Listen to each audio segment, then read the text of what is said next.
But yeah, you got to learn to roll with the punches. If you don't, if a band doesn't roll with the punches, you know that they probably don't deserve to be where they are because they got there a little too fast. Sure, you know what absolutely I'm saying? so. Musically, what's going on with you guys? What's down the pipeline is what I would like to know. New 2SG's coming up. Say it again. We got some new 2SG coming. I have heard that rumor. Hey, listen, it's all right to cross-promote. Whatever we gotta do, man. Whatever we gotta do. We're going to be opening for the 2SG really soon. And, I mean, he's been busy with Cabo stuff. He's been busy with 2SG. We've been busy with Greek Fire stuff. We just did a new video for one of our favorite songs that we've ever self-produced and written. It's called Coming Alive. That video is live. So that'll be working itself into more sets.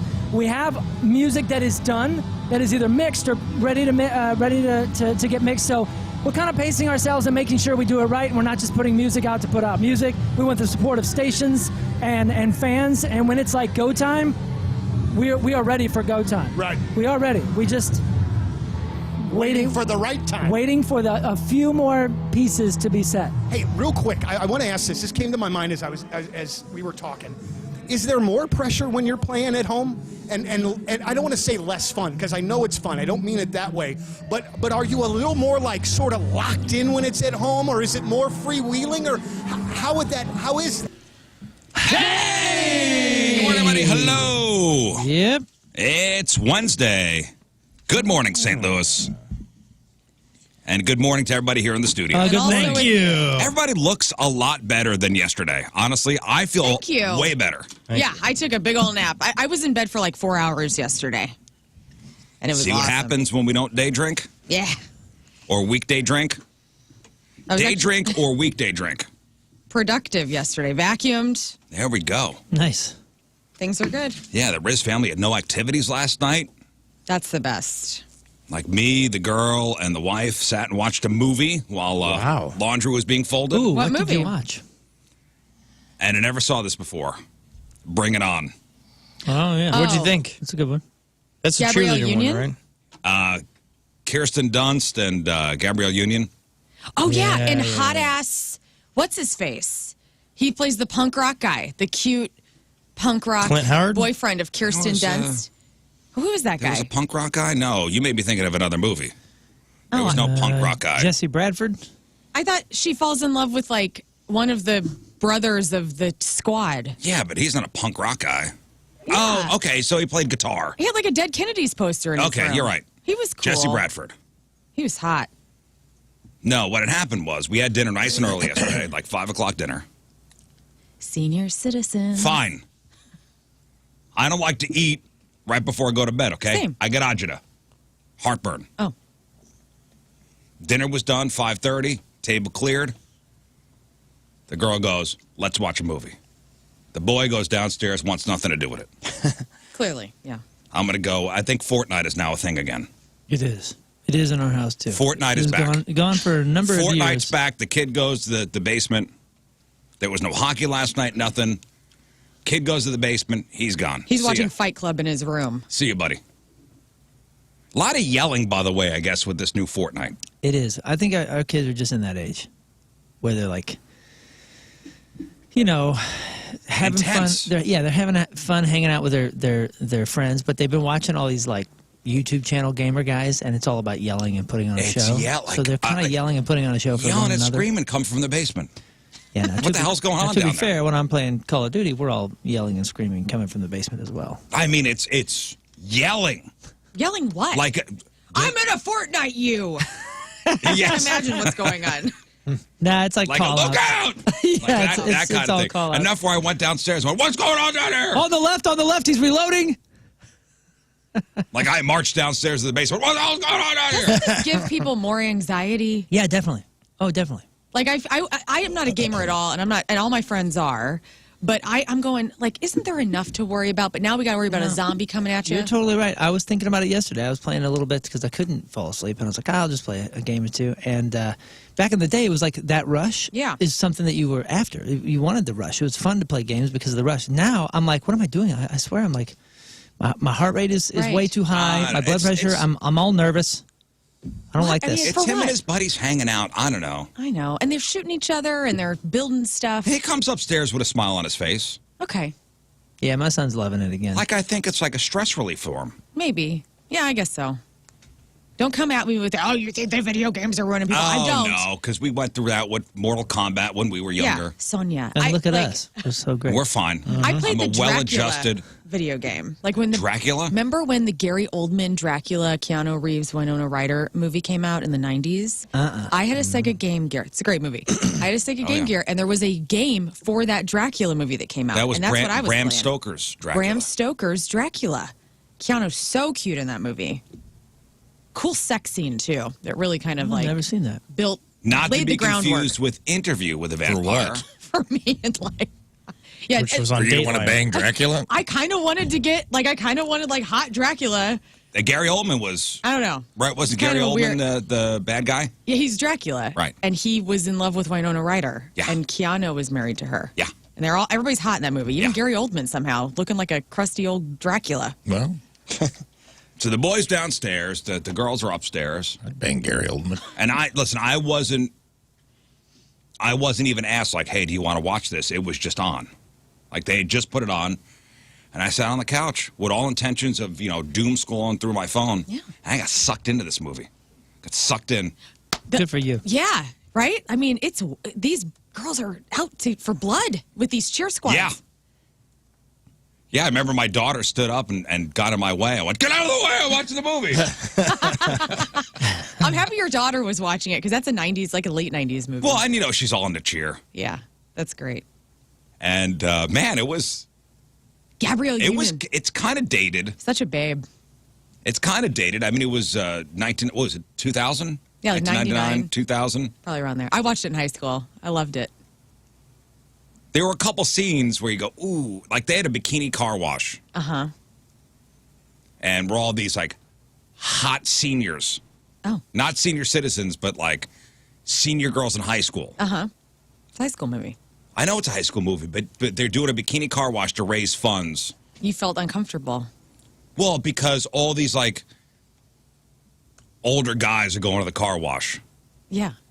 Would that fly now? I think it still does. I think Do high school girls do bikini car I don't washes? think they do bikini Well, that- ones, but they do car washes. It does make me uncomfortable because a guy like that should already have his car clean, Why is he Scott. bringing a dirty car in there? It should be clean already. Come on. I mean, Excuse me. I mean, pretty creepy. Pretty I'll be honest with creepy.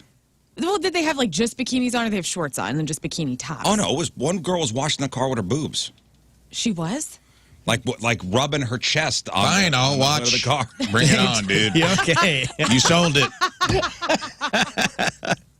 Put it We on. get it. It's an awesome movie. We get it, dude. I It's love the Moon's got background. it pulled up. It's movie watch it on rules, Christmas evidently. Eve. This is the car wash The scene? Bring It On bikini car wash. Isn't scene. what's her name in this too? I always thought she was very attractive. Look, washing the hood with her boobs. Oh, and Kirsten's picking her nose. Cute. Yeah, but it's on an old VHS style.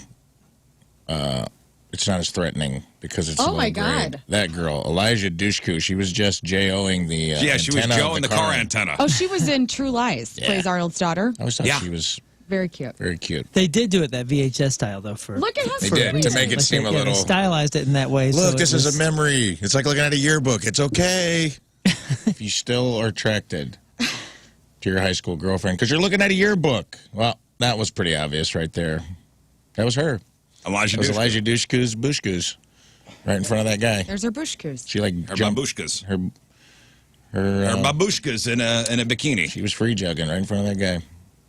I wanted them to get. Oh, that's her brother. They play each other's. Yeah, Why are they washing cars from the 40s Yeah. in I don't this know, man. movie It's from the Southern 90s? California. They got the cars from Karate Kid Yeah. Southern California. Wash my 57 that Chevy. Mr. Miyagi has, in the back. But I there's a Bring It On too, right? Oh, yeah. there's several, I think, now. I think it was like might be a play. I think it's like a Broadway thing now. Or No, maybe, Mean Girls. You're thinking Mean Girls. Mean Girls is now a play. Maybe It is. Bring It I On. think Bring It On was too. I love in Not Maybe Another off-Broadway. Teen Movie when they're parodying this movie and the white chicks are like, we ain't white, we definitely ain't white, bring it down. And because it was essentially like, if you've never seen Bring It On, it's like a black squad versus a white squad Yeah. and like trying to one-up It's each the other. it's in the cheer rich finals. girls and the inner city. Yeah. Inner city, cheerleading squad, Right. captained by Gabrielle Union, and they go to nationals and Oh my god. Ridiculous. It's ridiculous. But it was very it was a entertaining. good movie. Good. Check that off the list. That's done. And then waking up this morning, so I got a decent night's sleep last night. Waking up this morning, find out Coach Berrubi's been fired by the Blues. Oh, there goes sports. Sports brought to you by. Oh, shut up. The biggest sports story in the city. Yeah, I guess, Blues lost to the Red Wings last night. And we'll talk to Chris Gerber about this, too. But and it was a bad loss. 4th loss in a row.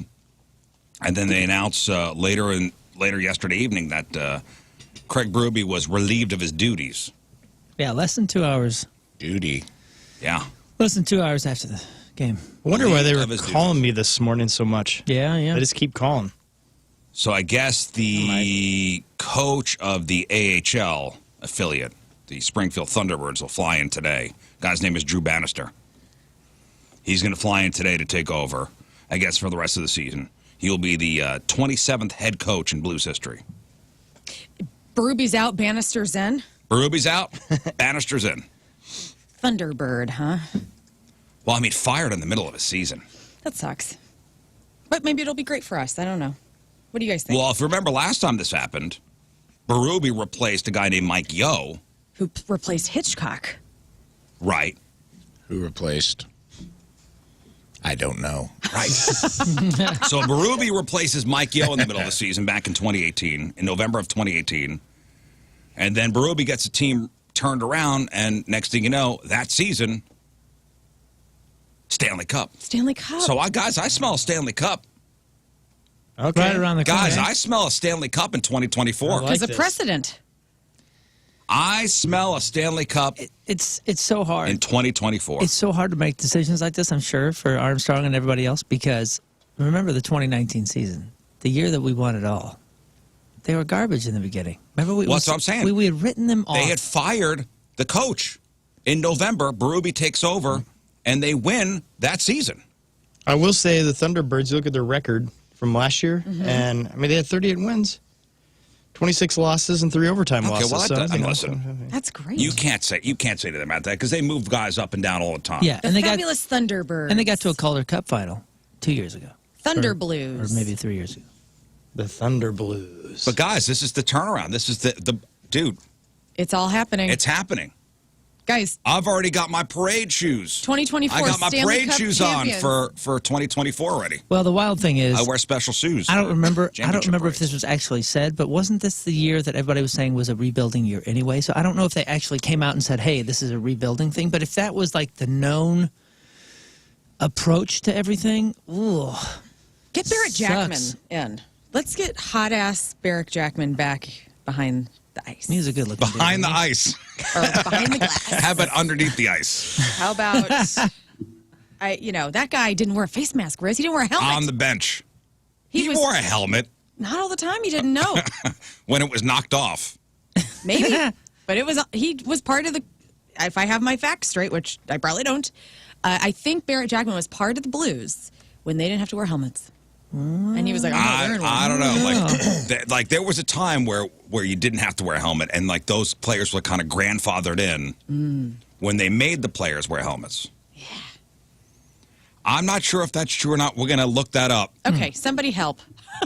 'Cause I We're don't know gonna where look to begin that with up. that fact. Let's see. The first helmet rule was 79-80 season, and he ain't that old. Let's see. I remember. Do you guys remember watching hockey when there were no helmets? No. Or at least there were a couple Optional. guys. Helmet's optional. Or there were a couple guys that were grandfathered in after. No mask. No face mask. Yeah, no shield. Maybe that's what it is. No visor. No visor. It says here that the short answer for who was the last guy to not wear a helmet in the NHL, it was Craig McTavish. Oh, McTavish, right? And that was in the 96-97 season. Old dent head McTavish. Oh, that guy was badass. Well, apparently kind of an idiot. Why is that? Because there's a puck flying around at 100 miles an hour. Remember, there were days, like way back when goalies didn't even wear helmets. Yeah, Goalies. there weren't helmets. Remember, there were Brutal. leatherheads out on the football field. Goalies didn't even wear helmets. I don't give a puck. That's not some tough guy stuff. That was because it was before that was around. Emphasis on the P. Chris, Lern is wrong again. Here we go. This is why I'm not the sports director on this show. But I thought I heard a rumor one time that Barrett Jackman did not wear a mask or a helmet. The league introducing this rule over 40 years ago, stipulating that any player entering the NHL after June 1st, 1979, must wear a helmet while playing. Jackman always wore a helmet. All right, Probably never face shield. Yeah, not a Face shield is what I was thinking. Face of. shield. Right. All right. Maybe a face shield. There we go. Calm down, everybody. It's too good looking to cover up that face. Barrett Jackman? Yeah, man. Dude still looks great. He looks younger than I do. He does look great. He's also, I think he just turned 40 or something like that. Oh, he's only 40? He is younger than me? Oh, well. I think he is. Barrett Jackman? No. No, he's like, no way. No, Jose. man. He is... He's younger than you think. 42.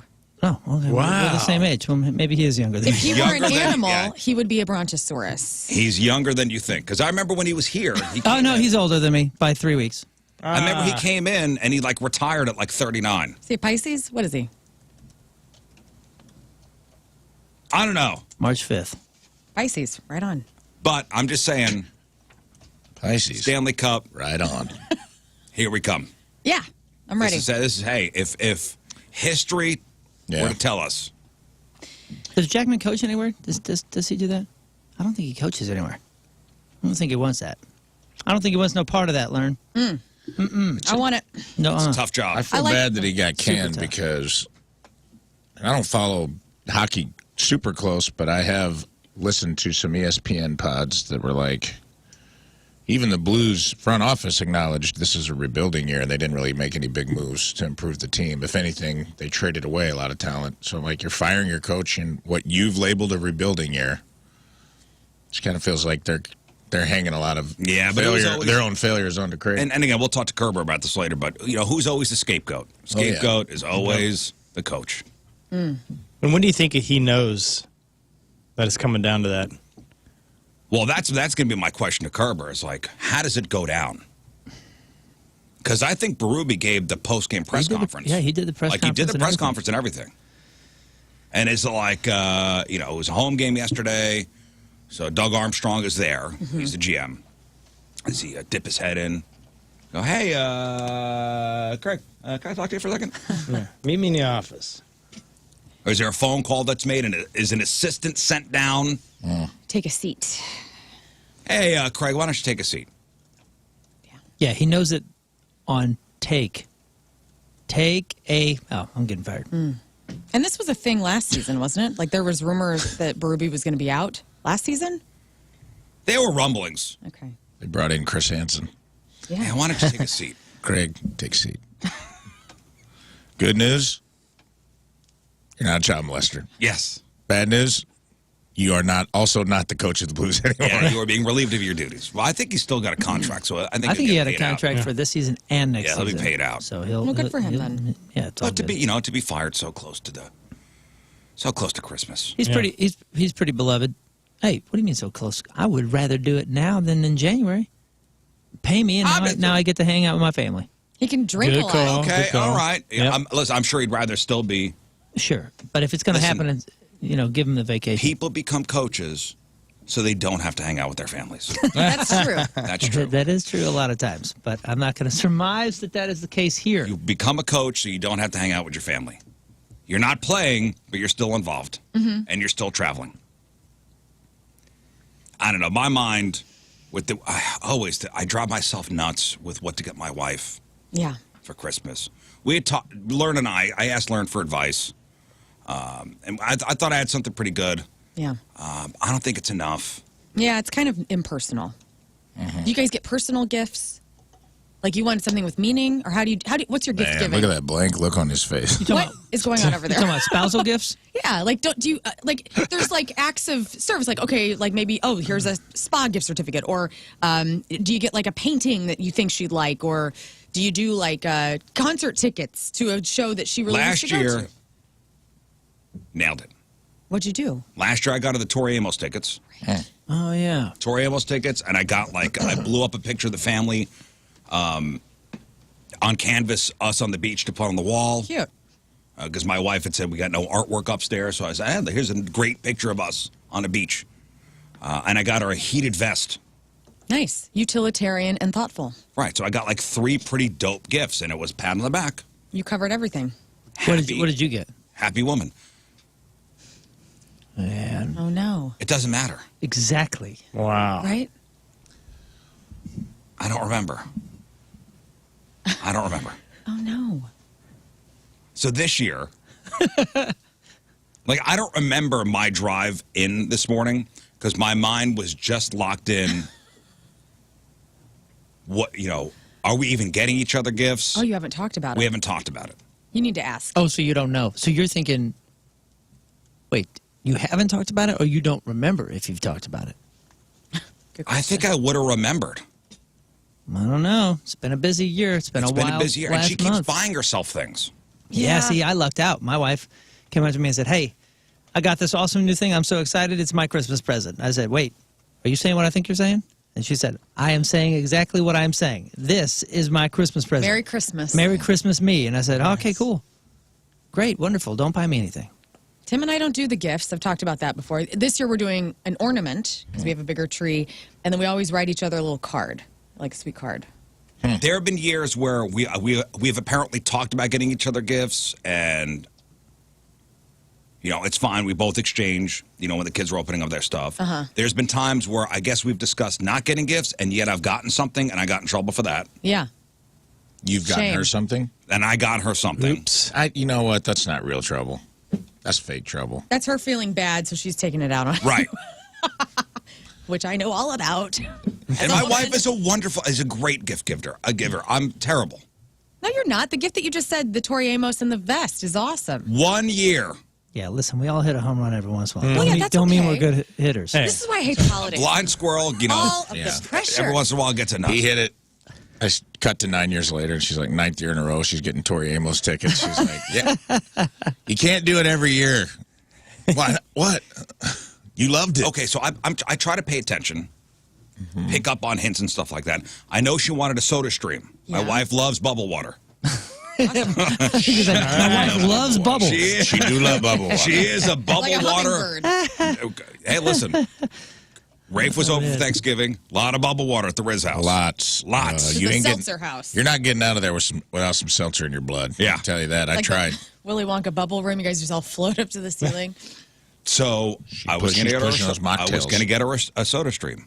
She already bought it. Well, that's out. She goes, here's my Hanukkah gift. Okay. Okay. Then Sarah McLachlan announces a tour. In the arms of the angels. Sarah McLachlan announces a tour, and she's doing whatever. Liz Record. Fair is with her too? I don't know who's with her, but she's doing like her most famous record in its entirety. And I know for a fact my wife loves that one particular record. It's a great 80 is on that record. I know exactly what we're talking about. Is it Building a Mystery? Building a Mystery's on that record, yep. I forget what the record is called. Yeah. It's the only record that Sarah McLachlan put out that was worth a crap. Whoa. Because after that record came out, Heavy. that's when the dog commercial started, Yeah. and she's a millionaire now. Yeah, she started Lilith Fair and all that stuff. Yeah. Sarah McLachlan. Very accomplished woman. Surfacing. Surfacing. That's it. Great record. Right, I think this next tour run, she's going to do that record in its entirety. I think it's the anniversary or something like that. That's cool as hell. So I went, oh my God, the gift gods have spoken 2 years in a row. Going to get good tickets. Give me a nice surprise. And then she texted me saying, hey, Sarah McLachlan's coming to town. I'd like tickets. So that can't be the Christmas gift. Maybe get her some heated pants. You'll just Why? slowly build her a heat suit. Isn't the whole thing about getting a gift for somebody like the surprise under... Yeah. It is, Yeah, but I mean, that could be kinda. a surprise. I always go, get something you know that they want or need, and then also something additional that maybe will surprise them. Utilitarian and thoughtful. Yep. Can't go Because the wrong. whole racket I win every year that way. If I tell you, all right, It is a Moon, competition. here's what I want. I want this drill for Christmas. Yeah, all I'm doing is now I'm making you be the driver that goes and gets it. Yeah. I want this, and I want you to fetch it for me. And that counts as a gift. What? Well, it's an easy way to get a gift. How long have you been married? It'll be 18 years come next May. All right, so you got a couple more years till the big 20th. Mm. That's when you can start thinking about it now. Every gift that year has to be thoughtful and sentimental and perfect. Yeah. This year, not so much. Just get her something. And by the way, it's actually March. Next March. Oh my god! Oh my god! Yeah, buddy. I knew it was something with an M. September. Something with She an M. forgot our anniversary 1 year, and I still got that one in the bank. Yeah. You Yep. guys had Yeah, your you're back good. pocket. Got it in the bank. But it does not apply here. No, it does not apply here. No. It's what happened to, like, it's not the destination, it's the journey. It's not the gift itself. It's the thought that counts. Like, if you're just saying, hey, I want this, all you're asking for is for you to fetch it for me. And there's no longer a gift. Is it gift enough that she knows that I'm racking my brain on what to get her? That is nice. I hope she's listening right now so she can know how anxious you are about it. She just texted me. I think our wives...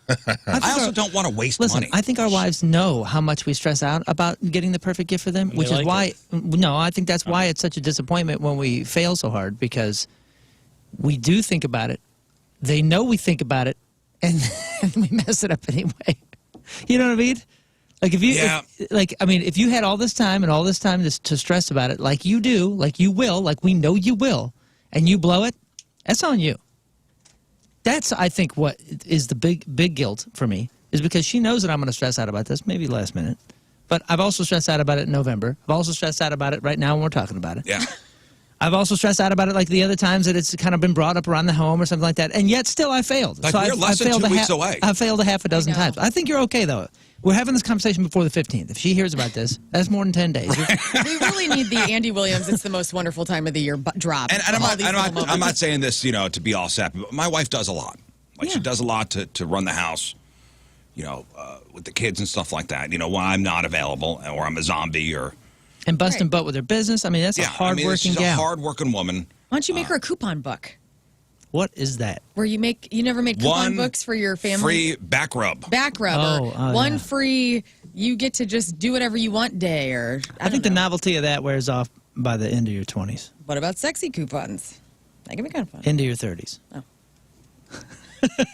Say, get my wife Limp Bizkit tickets. Yes, she's going to love that. She's going to that show. I insist that she's going to that cool. show. And your whole family should. Your daughter needs to witness I think that's Fred Durst. I think that's a family show. Yeah, for sure. Yeah. Write her a little heartfelt note in the car. Is like, you're like a chainsaw. You do my ass raw. Yeah. Merry Christmas. Yeah. Merry Christmas. She'll love that. Look, son, She'll love that's that. one of Daddy's biggest influences, Wes Borland. Look, With his contacts. Look at his mask. Because I don't want anything. Like, I don't, if I didn't get a Christmas gift. But that sucks too. That sucks for everybody else around you because they want to get, how you're stressing is how everybody else around you is stressing for you. So I disagree. I think I've made it pretty easy to not stress about me. you think that, but you can't control how other people feel. No, I can't. But I think I've put it out there as much as one can to be like, you don't need to think about me. I'm fine. I'm great. That makes it worse, though. They're like, oh my god, No, he doesn't want anybody thinking about him. Because they know that I'm not false about it. Like I'm truly like, no, I don't want. It's like when I get a gift every once in a while, I'll be like, oh my goodness, that's wild. I didn't even think about that. I want to move people with my gifts. Like, I want you all to know that on Friday when I give you your gifts, that so much thought and determination went into each one of them. Yeah. And I'm terrified. And you don't have to like it, and that's fine. And I can't control I just don't that. want to waste money. I don't want to waste money on something you're never going to use. Right. Oh boy, I think I hit home runs with y'all. I do too, and your reactions will be noted. Oh my god. For me. She says you don't have to like them. I say you do. Oh, no. Okay.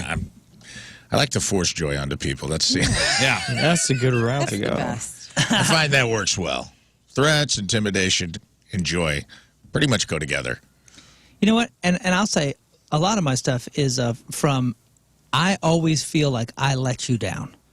So I don't want anything That's it. because then whatever I give you, I know that I didn't let you down because I got you something you didn't give me nothing. I feel much better about that. I feel way better. Thank you. Thank you for not getting me anything, because then I'm not comparing the awesomeness that you gave me and the potential crappiness that I gave you.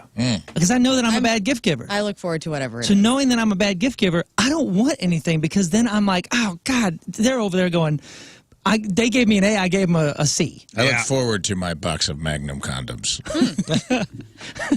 Here's an idea. Yeah. She assumes that you're going to get her Sarah McLachlan tickets for St. Louis. What if there's a show that's in a really cool venue for Sarah McLachlan, and you surprise her with the upgrade on a trip, and it's just a you and her trip, and you plan a little experience, like a weekend Then getaway. the kids got to be taken care of. So what? Do it. Make the effort. That's a cool way to get her what she wants, but surprise her with the upgrade. Maybe she's playing Red Rocks. If I surprise my wife not with going to Red Rocks. If I surprised Could be my fun. wife with a change in her schedule, she'd kill me. She'd slap me across the Might I face. just say that she said she wants these Sarah McLachlan tickets, and she doesn't want to go with me. How do you know that? You thought Because she that. already told me. Dude, Okay, well then weekend getaway for her and her girlfriend. no, Which or is a even gift for better, Rizz. Honestly, Yeah. Which that could be my gift, it actually. it could turn into a gift for you if you play your cards right. I got Tina Celine Dion Vegas tickets one year, That's awesome. and she took a friend, and I was like, you should take someone that loves Celine Dion the way you do. I will go with you, but she took her friend Annie, and then Annie's husband Tim and I Hung out in Vegas. hung out in Vegas, and we just picked them up, super drunk. Yeah. They were so drunk they fell into the fountain. Your mom said she will fly here to take care of the kids. I'm literally planning your Christmas gift right now with your mom on the YouTubes. Well, Something to consider. Okay. something to consider. It'll be, Find a I Vegas don't want it to be date. a whole thing. It's Christmas. Christmas is already a whole thing. Yeah. I'm already stressed out. I'm looking at Sarah McLachlan's tour schedule right now. Thank you. This is why Thanksgiving rips, dude. It's so cool. So It's we all, just eat. it's all based on the family. We We just all hang eat. out. There's no expectations. Nobody's let down. Except for the pies and the Dude. food. Oh, it's the best. Riviera Maya, January 18th through the 21st. You guys just go down to Mexico. In January. What's happening then? That's where Sarah McLachlan's going to be, apparently. What? This January. Yep, this upcoming January. That's in a couple weeks. So, Where? I got a free. That's Riviera easy, Maya. man. I got a trip already paid for Whoa. down there. Maybe I'll pick that date. I'll go down and No, see we're Sarah. not going to Mexico on January Palm 18th. Desert, Why not? California in June. Come with We're me, not man. going. We're not going Let's away. vacation together. You do it with others. We're not going away. At Red Rocks. She's literally at Red Rocks on June 7th. That's the one. That's the one. Now you're concerned. What a one. beautiful Consider that. experience. That would be awesome. If I don't have to go, Oh yeah, go to the Sphere, dude. Pre-sale starts this Friday for that show. the whole tour goes on sale Friday. All right, it's something to consider. Thank you. You're welcome. Thank you. I'm Santa. How much is it going to cost? Who cares? Now we got to go to Denver. You're not going. You're going to be at home watching the kids while she's having a great, and I mean spectacular Great weekend. time in Denver. She can go to Meow Wolf. What is that? Huh? It's a cool place to go.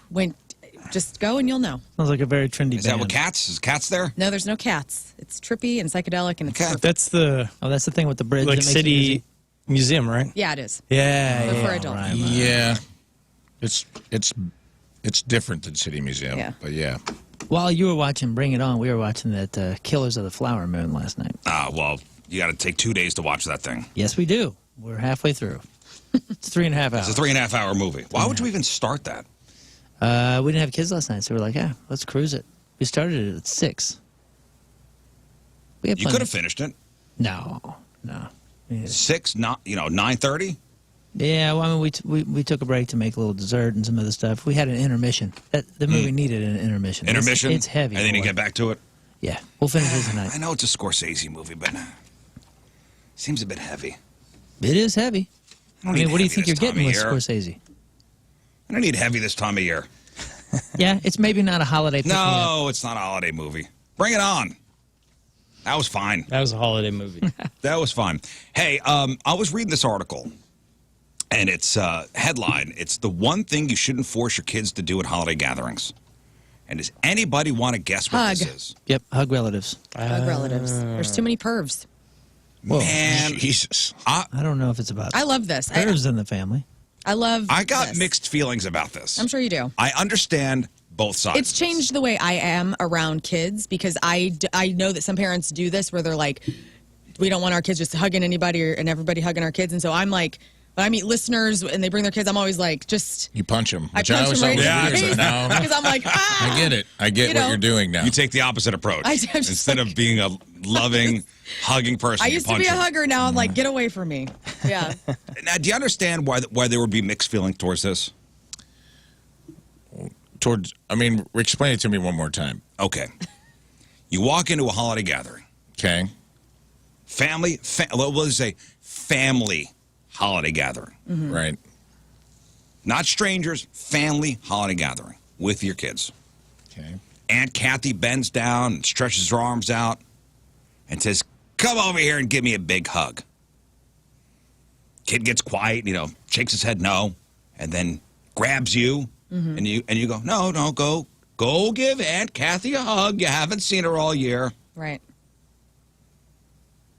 Come on. And she goes, come on, hug your auntie. I haven't seen you. Look how you've grown. And she plants a big wet kiss on your cheek or your forehead, and she gives you a big bear hug. Lipstick everywhere. Sounds good. Just do high fives. That is such a easier way of just like, if anyone's uncomfortable, boop, high five. Cool, man.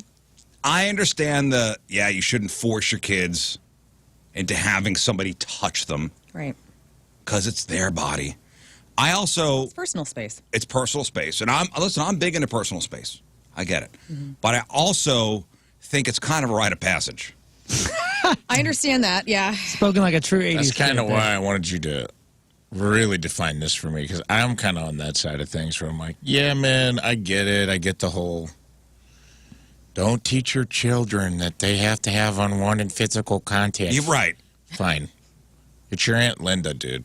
She's not trying to put a finger up your beat. Yeah, you know what I mean? It's your Aunt she's just Linda, giving you a hug. who's from a generation of that's how they do it. I went to see my 86-year-old Aunt Kathy on Sunday, and she was telling me how sexy I looked the whole time, and that was weird.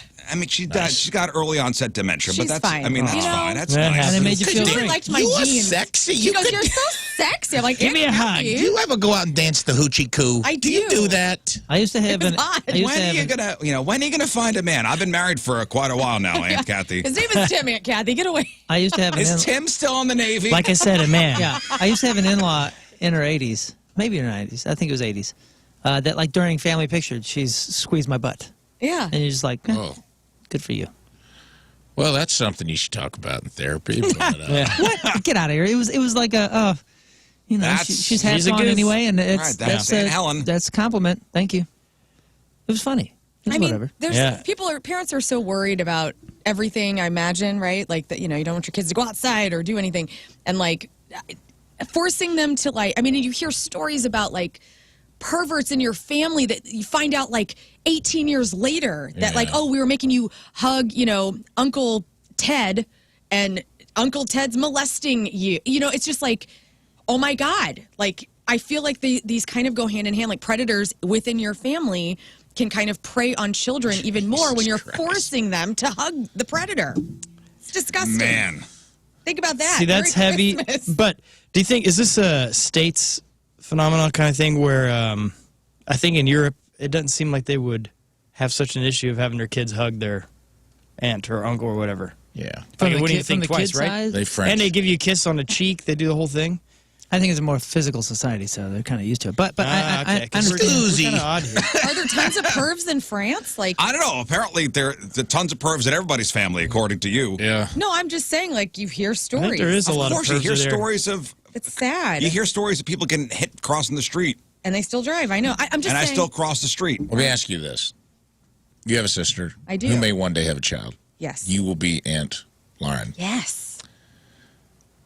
Are you going to want to hug your niece or nephew? Absolutely, I will, but I'm going to defer to my whatever that is for my sister. Like, if my sister's like, we're not doing you automatically have to hug Auntie Lern, would I be a little dead inside? Yes, but will I respect her choices of parenting? Absolutely. No, I you're would. not But going are you to. saying that there's a potential causation? Is that what you're saying? Potential causation between No. I'm saying that, we all know somebody in our friend circles, I'm sure, who have Sure. trauma in that way, Sure. where maybe a family member hurt them in that way.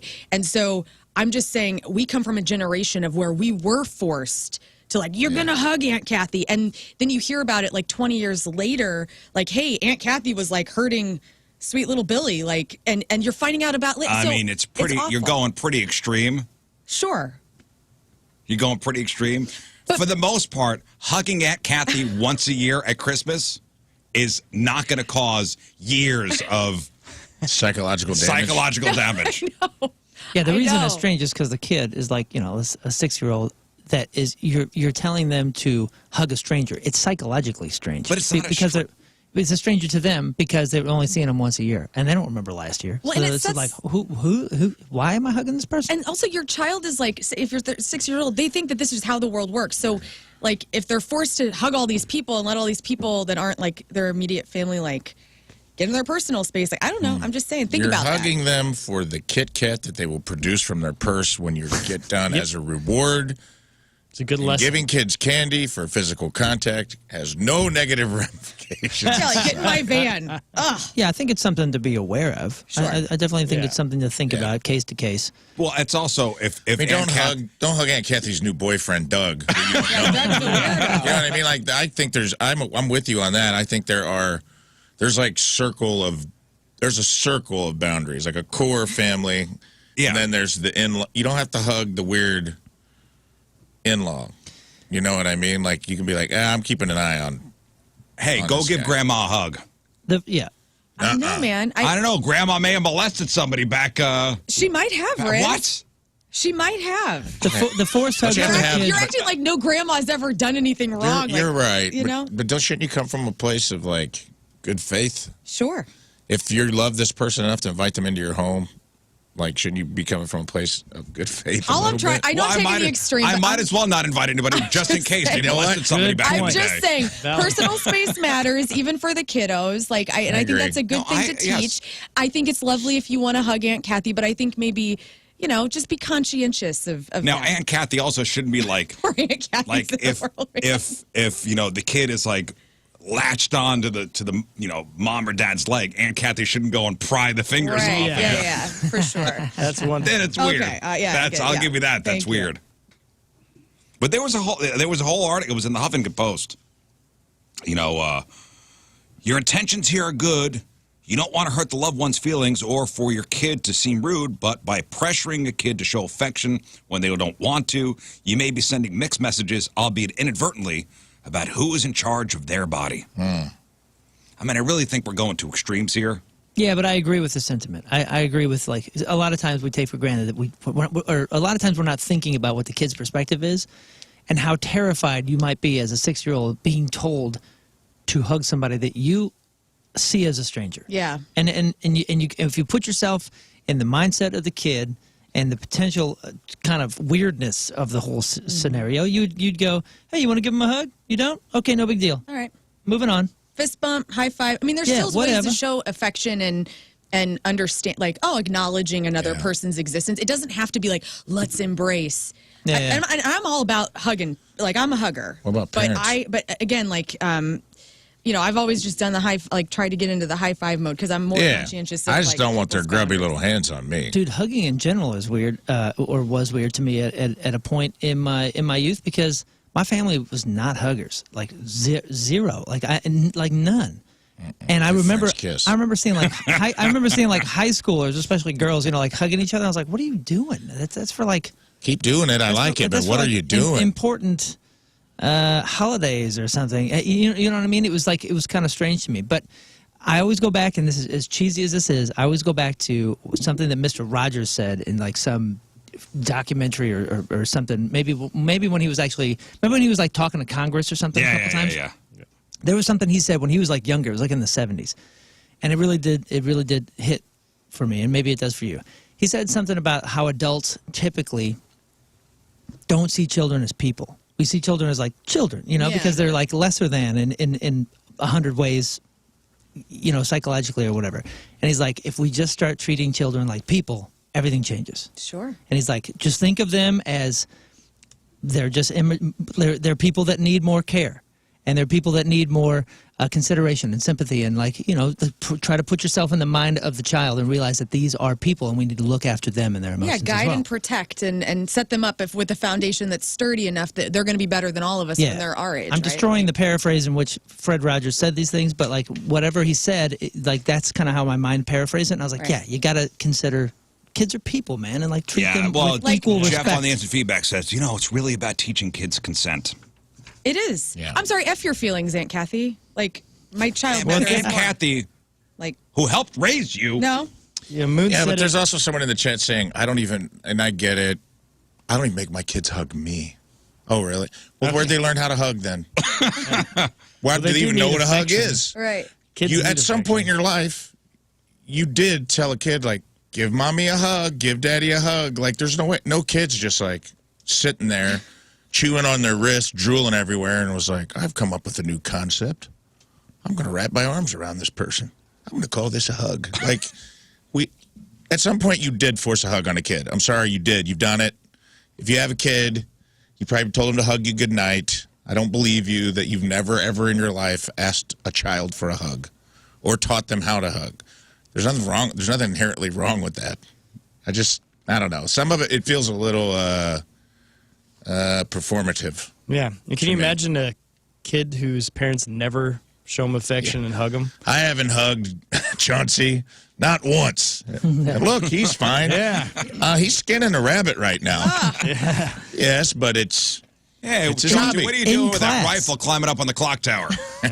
Once that rabbit dies, he won't even know he's getting skinned. Also, back to the question you asked me about my sister, if she ever has children and how that, I would hope that over time, like, I would be in their lives enough to where I am like their crazy Aunt Lauren, like we're hugging and, like, you know, it's this beautiful, like, relationship where if you only see Aunt Kathy once a year, high five, babe, it's all good. Aunt Kathy, you see once a year, she just wants a hug, and Well, she gives that's good her gifts. problem. Yeah. She And does that's- give great gifts. Moon nailed it on the head, though, where you give the kid the opportunity. It's like, hey, you know, you can go hug Aunt Kathy. And they're like, nah. And you don't have to force it. Because, you know, half the time they will, half the time they won't. It's fine. I'm fine. I always thought it was a rite of passage. You just have to, have once a year, got to run the gauntlet of weird hugs. That was an 80s thing. But our for family us. was, our But family's a you big understand, hugging like, family. they're from another generation, too, where it's fine. Yeah. It's fine. It's a 3-second hug. Yeah. And even though it was only once a year, you knew who had bad breath. Oh, yeah. You know, or the big sloppy kisses. You knew who smoked. Yeah, You knew who exactly. smoked. Yeah. You knew when to They're hold the your breath. kissers. You knew who was sneaking booze. Oh, hell yeah. Oh, that smell. Cousin James. I have a cousin. It's just James something he who's like did. that. Yeah, but kids are living the same existence as we are, and we got to respect that. I don't know. Sometimes everything doesn't have to be a lesson. No, it's not about a Everything lesson. seems to be a lesson now. No, I know what you're saying. We're a little overboard into the virtue signal. Everything seems to be that way. now. Everything's micromanaged. A hug. I understand that. It's a hug. But this is their little personal space. They're people. Let them have their No, they space. are people, but they're not hugging strangers. So they don't It's a see. family member. Yeah, but so what? I don't see all my family members all the time. I go years without. I just saw an aunt I haven't seen in 10 years. Okay, here's what we do. Good compromise. Go. We make a hug and no hug list. Fine. Yeah. And I get to make it. Get Hey, a bouncer with guys like a got your headset. list? And you involve the kids. Yeah. Who do you not want to hug? Tell us. Go. Okay, so Aunt Kathy is on the hug list Whatever. this year. Uncle Chester is not. Yeah, clearly. Uncle Chester Is out. is out. Uncle Chester, who always comes in the white van with no windows. He's We never hate him. hugging. Why do we keep never hugging? inviting In him? fact, never be in the same room as him And why is he sweating? alone. Yeah, the one who's always sweating, sitting by himself. We don't hug him. We don't be in the same room as him alone. Let's make a hug and don't hug list. Fine. That's how you'll do it. Good. I say let's remove all physical contact from society. That's it. Yeah. No. Yes, that is where we're headed. That's No. where. Let's get where you're headed. Yep. And just remove physical contact from society. Science says we need to touch somebody 10 times. Like whether you Just bump not into Kathy. them, high five, Just out in the public? make out. What? Out in the public? Okay, Yeah, you how about accidentally this? walk, I have to bump touch into This is somebody? great. Times out Have in this public. discussion with Aunt Kathy when she comes. Oh, haven't seen it in a while. Oh, I'm sorry. We're teaching Thatcher about consent now. So, And if See I if- were Aunt Kathy, see I'd if go, Aunt Kathy, you guys are so see if- responsible and sweet. yeah, see if 80-year-old Aunt Kathy understands what that is. Listen to me. Some people are going to be butthurt about it. That's their problem, not yours. I'm sorry that your feelings are We hurt. just want to have a nice Christmas. Because I guess you're not getting that champion sweatshirt. Laura Okay. says you are not on her. You're on the no hug list. Me? Yep. Good. Everybody's on my no hug Oh, now list. you want to be on the no hug list. I You hope say you're everybody okay puts with me on the it. no hug He's list. been no hug list for some time. Yeah. See what happens when you have no affection? Yeah. I don't want to hug. I'll be clear about that. You want to know what say- happens? Please. I want their grubby little sticky paws all over me, man. A fist bump. I'm a kid fist bumper. And sometimes I get it, sometimes I don't. Sometimes the kid's like, buries their head in the shoulder, and I'm like, cool.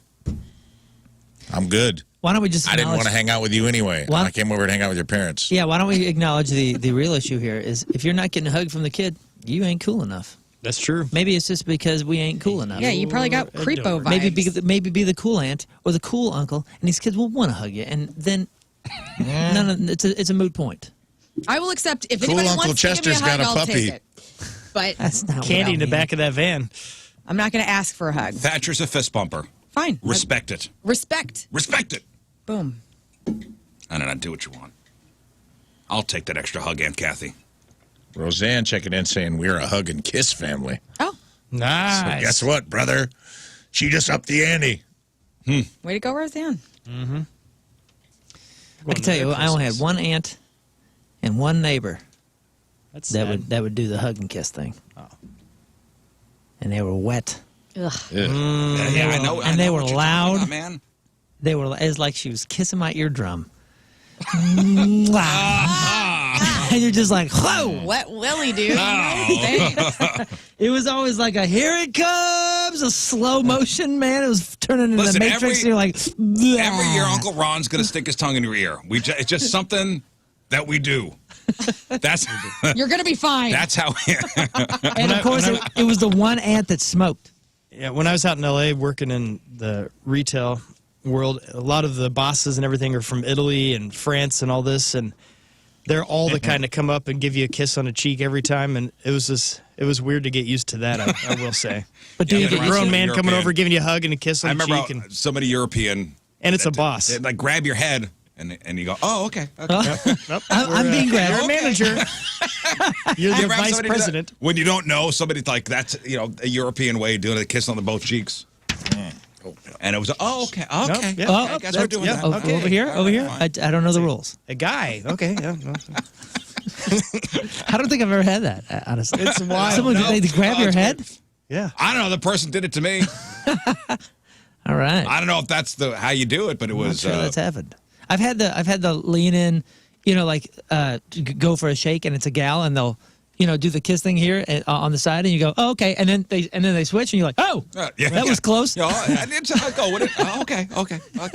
Yeah, you go with it, but every millisecond that goes by, you think it's finished, and then it's not finished, and like, how far are we going? I don't know what's happening. What am I supposed to do next? Just because Lern's a Grinch doesn't mean I'm kidding. And then the I am 60 Mother seconds. Christmas. I'm kidding. And then the 60 seconds for the next, the beginning of the conversation, you're wondering if you made it awkward. The kiss, the thing, the cheeks. Yeah, I would spend the next 2 hours. Yeah, you're like, I'm sorry, I can't hear anything you're saying because I'm thinking, do I just ruin this? Does anybody have any neighbors that have like the Griswold display, Not this year. like the No. 50,000 twinkling lights? No, it's not the wish. 15,000 lights anymore. It's the how many things can you fit in your yard? Yep. Yeah, with the All the inflatables. yeah. It's the inflatathon in every yard these You know what? Yeah, this year. and you know My what? It buddy looks like Chad is that guy. Now you say that. His How many yard is inflatables? he had a few. He said he had to throw about 5 away this year because they were broken. But I bet he has 6 in his yard. Whoa. He had so many he had to put them in the backyard. That's Holy cow. He was Mr. Christmas. I'm not an inflatable fan. I see what you did there. Hey, not I like either. that. I High like fives. I like the vintage. I went to the Belleville Craft Vintage Mart at the fairgrounds on last Friday, and dude, there were so many vintage Santas and angels and snowmen. Oh, and the I was plastics? like, yeah. And I have one. My sister-in-law bought it for me one year, and I just love those vintage plastic ones. Heck yeah. And they're cool as hell. Well, if you have a neighbor that's got all the inflatables during the day when they're when they're Depleted. deflated, it looks like somebody put garbage on there. Yeah, know. it does It looks look like silly. garbage. But it looks fun. It You looks just very know it's sad. gonna At be night, fun. it's It's fine. fun It garbage. looks like garbage during the day. Great nights, sad days. It's Yep. very sad days. Which is awful. I do love those vintage ones too, like the Santas that are like this tall, like Yeah. Yeah, and they're they're kind of like beautiful. yellow lights. We you were know? walking around our neighborhood last night, and it's just really fun, to see all the lights and stuff. But there was this manger set at one of the homes that was the old school, just like that, where they're probably about 2.5, 3 foot tall. Yeah. Plastic, and everything was lit up. It looked stunning. I love Like, those. Man, that is so cool. But I can't not think, wow, what a fire hazard. Yeah. Well, That ain't Yeah, LED. so does anybody, go in the car with Candy Cane Lane? I do. Yeah, we And do you every go year. and you drive through and you see on regular houses. I'm not talking about going to like Tillis Park. Yeah. Like a regular house. I go to There's one- Kirkwood. There's one up on Ladue Road. That's a big one. Mm-hmm. And it's like a donate. You donate to. Oh, they have right. like a little box, and you donate to like And you get to go Salvation through Army the or something like that. You neighborhood. drive through. All I'm thinking is, man, you got to have some pretty understanding neighbors. Yeah, yeah. Oh, one of those houses that does like the full program thing, and they got the radio station you can tune into. Yeah. Mm-hmm. They programmed Christmas in St. Louis from punk rock. Oh my machine. God, way. no way. And it looks awesome. So- It's got little How light cute is guys that? singing the song in the yard. Those things are cool as heck. Yeah, those are neato. People love it when you go all out for Christmas and cover your house in lights. They just might not want to live next to you. That's all I'm saying. So there's a couple in New York State, Tim and Grace Gay. They hold the record for the most Christmas lights on a residential property. So back in 2012, they put up over 346,000 lights. Good for them, man. Then they beat their own record back in 2014 with over 600,000 lights. Thousands of people visit their house every Christmas. They're just outside of Poughkeepsie. They use it as a fundraiser for local charities, as a lot of these houses around here do as well. They've raised close to $700,000 over the years. Gosh. Wow. Good for them. But now they're dealing with a growing distaste among their neighbors who are sick of it. Sick of it. The lights are very bright. There's an endless line of cars. And they blast music through big speakers.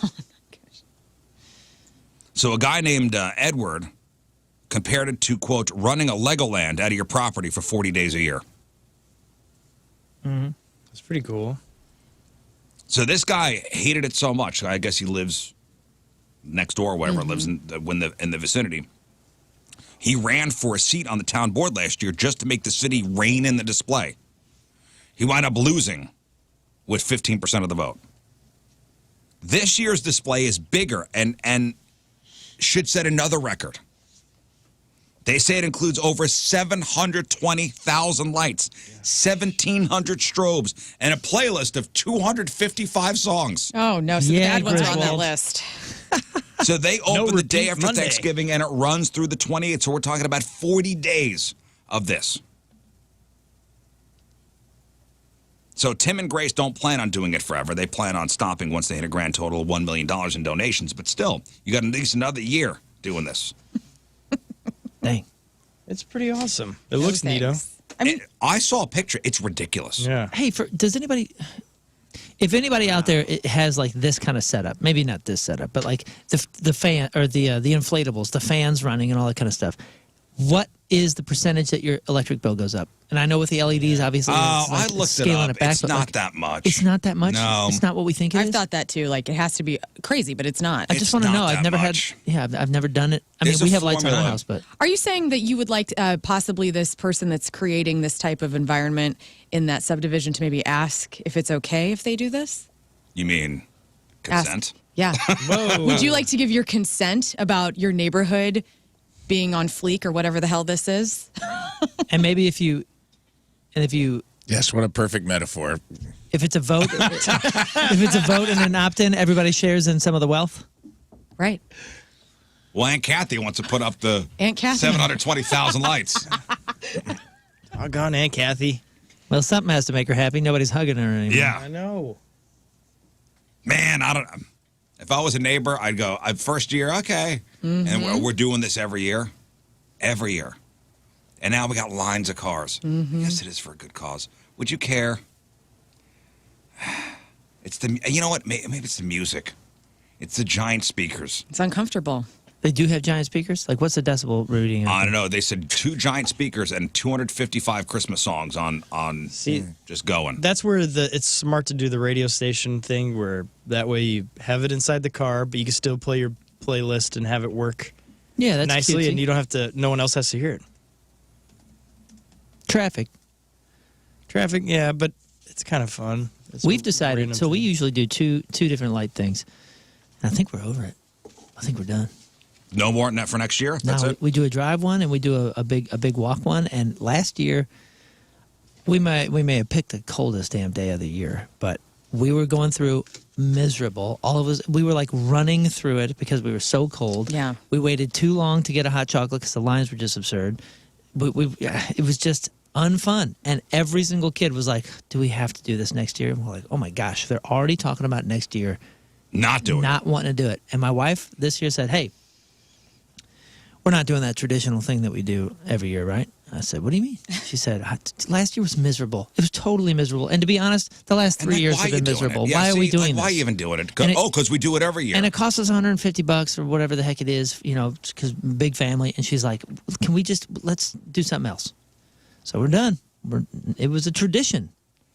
We're done. Yeah, I mean, just because we do it every year doesn't mean we have to do it. Exactly. There's a house in Webster Groves that we've driven by each year when we just do tours of rich people neighborhoods around St. Louis because they're the best. And there is a house in Webster Groves. I don't remember the street, but this white house, and they have a huge spotlight on their house and everything's white and red and they have the music. And I mean, it's incredible, but I do feel for I wonder what the neighbors think. Right. Yeah. And they may all be cool with it. Right. Hopefully. Oh, yeah. If you're gonna- Kirkwood loves traffic. Kirkwood people love it when they're all when you're driving through all their streets. Well, Sure. when you're driving down on to get to Tillis Park. Okay, you know the Tillis Park one? Yes. Yeah, yeah. Oh boy. Which yeah. that's got, the horse and carriage, you can do that whole thing. Traffic, what road is that? McKnight. Goes to Rock Hill. Is it McKnight? Yeah, it's McKnight. Yeah. Yeah, I think you're right. That traffic backs up onto the highway. Yeah, it's Yeah, and they have 40. to shut the ramps on and off there. The cops will come out and They know close it's down coming. lanes. It's They crazy. know it's They coming. know it's coming. Everybody lives there. Know that's Yeah. been going on for 40, 50 years. Yeah, so if you're moving in there, you just know you got to deal with it. Yeah, that's a neighborhood. That doesn't count. Yeah, if you're going to do a 100,000, Yeah. plus light display. I mean, Kirkwood and Webster have blocked highways, and you know what I mean, because they want their bubble. And I can say this. Yeah. I live down there, not in Kirkwood, but close enough. It's all good. My Lucky. dad taught there for 40 something years. It's all good. You can say it. You're allowed. I'm not speaking ill. Out of turn. I'm saying y'all know what I'm talking about. You're pretty much almost not an outsider. You like the bubble. One more thing here. Fellas, it's gray sweatpants season. Yeah. Oh, good. It is Darn gray it. sweatpants season. Yours starts on Saturday, I believe. Gray sweatpants season, and a New York cosmetic clinic. I'm going to New York next week, just for this. And then I'll go see family kind of secondary. They've been offering $3,700 penis fillers to help men pad out their girth just in time for gray sweatpants Well, it's season. about damn Right time. on, right on. We are fed up. Fill them out, boys. I've already got my appointment. This is a real thing. There's a place called Lushful Aesthetics. They've shared their new treatment, which gives men a chance to, quote, finance their penis by using buy now, pay later to fund the treatment. Nice. So for 5 syringes of the filler, which will cost you $3,700, the clinic says it's perfect for gray sweatpants season, a trend referring to the surge of men wearing gray sweatpants that show a visible outline of the dong. Yes. Hey, at the gym. what's the repossession like if you stop paying? Well, you don't want your credit dinged. No, I'm saying, are they coming back for it? Are they gonna what's the opposite of De-syringe. inject? Yeah. Oh man. Deflate. Yeah, I got a Christmas inflatable in my pants. Whoa. In my pants. Hey, the chat, $3,700. New York City Girthing Center. $3,700. Yeah, the clinic website explains penis filler shots increase the girth of the penis by utilizing dermal filler, ideal for patients looking to have a girthier penis. Both the shaft and the glands, which is the head, can be treated to become enlarged with penis girth filler. Wait a minute. The glands is the head? Yeah. Didn't know that. Don't have one. While the treatment doesn't actually change the length, this is not about length, guys. This is You ain't thickness. getting longer. You ain't getting longer. Fine. It'll look like a can of tuna, but it'll still be really While short. the treatment doesn't actually change the length of the penis while at attention, it prevents, here's what they say, full retraction of it. So you're more of a shower. That could be valuable. Well, yes, especially during gray sweatpants season. Or a Game of Thrones audition.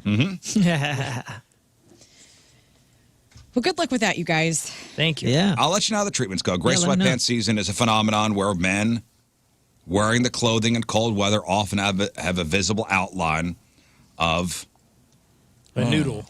the Yeah, see, noodle through showing through. I didn't get the first iPhone. I didn't get the first iPod. I'm more of a 2.0, 3.0 sort of guy. Yeah. So let me know how it goes. I'll let you know how it goes. Yeah. Okay. It's going to be $3,700 well spent. I called Medica to see if our insurance covers And it probably does. Oh, They it do does. not. That's surprising. That's They very do not. surprising. Hey, the actually. chat is saying Tillis is only a walkthrough now. No horse buggies, no drive. Oh, really? That can't be, right? That doesn't make any sense. It's freezing. Yeah. And That's where you gonna people that park? live in that neighborhood trying to get you not to go. Oh, Yeah, there's probably a petition. Where are you going to park? Now you got to park your car? a McKnight address checking in. Yep. No, that can't be, right? And by the way, I think that, because I did the horse and buggy thing before, I think that's only on Saturdays or only on Fridays. It was like one day you can only do the horse and buggy because it's like $200. Yeah. There's no way that that's a walk. There's no way. Maybe. I'm wondering where everybody's going to park. Now you're going to have people parking and walking around? Get out of here. That's an even worse idea. Yeah. You get in, you drive around, you get out. All right, let's see. I'm on the website now. Winter Wonderland in Tillis Park. It's a St. Louis area holiday tradition. Has Yeah. been since Been there, 1987, did it presented by once. St. Louis County Parks. Vehicles. Winter Wonderland is open from 5 p.m. to 9 Yeah, p.m. Tickets can be redeemed any open night. Check schedule for blah, blah, blah, blah, blah, blah, blah. Family vehicle, $20. Yeah. Limousine van, commercial transport van, got a liar. $60. We got somebody who lied. Tour bus, I can't believe it. $140. Okay. Well, that settles that. Good luck. Oh, my God, it's 7:14 already. Team Rizz Remember the Day is brought to you by Hot Shots Sports Bar and Grill, proud sponsor of Team Rizz. Visit hotshotsnet.com/Team Rizz. From Edwardsville, Illinois, Sierra Conway is our Team Rizz. Sierra's been a fan of the Rizz Show for over 10 years and proudly considers herself a weirdo. Loves that each member of the show is authentically themselves, and she sees herself in every one of us. Loves Match Up with Moon, which she often plays with her husband at home. She has become a huge St. Louis St. Louis blues fan after listening to Jeff on the Last Minute Blues podcast. That's sweet of you. Sierra Conway from Edwardsville is our Team Rizz Remember the Day. Get super sweet Team Rizz Remember the Day soccer jersey. Get yourself signed up 1057thepoint.com/Team Rizz. All right, we will take a quick break. We'll come back with crap on celebrities. It is 7:15 Wednesday. First look at the traffic and weather. Moon coming at you. Traffic is brought to you by Worldwide Technology Raceway. The biggest race of 2024 is Sunday, June 2nd. It's time to lock in those NASCAR Cup Series tickets now at www.raceway.com. We have a lane closed due to a stalled vehicle 44 eastbound at Shrewsbury Avenue. There's also delays 270 eastbound between 44 and Manchester Road. Also severe delays and increasing 55 northbound between Idaho and Gasconade. Your point forecast, mostly cloudy skies, high of 49. Right now it is 35 at the Point Studio. Your point forecast is brought to you by CarX Tire and Auto. All right, Lern, what do you got for us? We have some news on which chili pepper got hurt. Three's a crowd. You're never going to guess who's peeing in their shower now. Oprah got stroked and people are cringing. And the 2023 greatest rock album is... I'll tell you later. Okay, we got that. Oh, We man. got your porno birthday, crappy birthdays, and I'll let you know what the most dangerous Christmas songs to drive to are. The most dangerous Christmas songs to drive to. Science. Science. I know the top one for sure. Science. Do you really? And it's not, Dominic the Donkey, by the way, is not on here, so shut your faces. No. Stay there.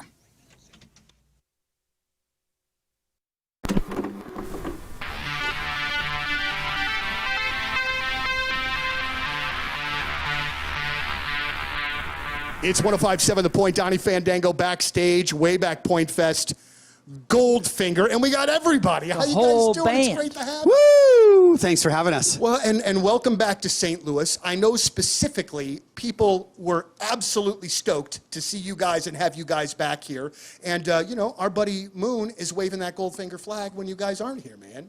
Moon rules. Yeah, pretty much. I've known Moon way before Moon. Thanks, buddy. He's a really good man and an incredible musician, and it's an honor to have him. My wife, you know, Christmas gifts. I've gotten Mortuarious jewelry a bunch of years for a Christmas gift. Yeah, which is the best gift. Which- so now it's all downhill from there. Okay, so one year I got her a custom-made necklace, which was great. Me and John Royce worked on the piece and literally hand-built this, which you wear still. Yeah, And I this was, remember that. wow, 10 years ago. That was when I learned about how much customization can be done. Oh, yeah. With Morris Royce. I've added on to her wedding ring, an engagement ring at Mortuarious Jewelry. I've gotten her a different, you know, wedding band. Man, Yeah.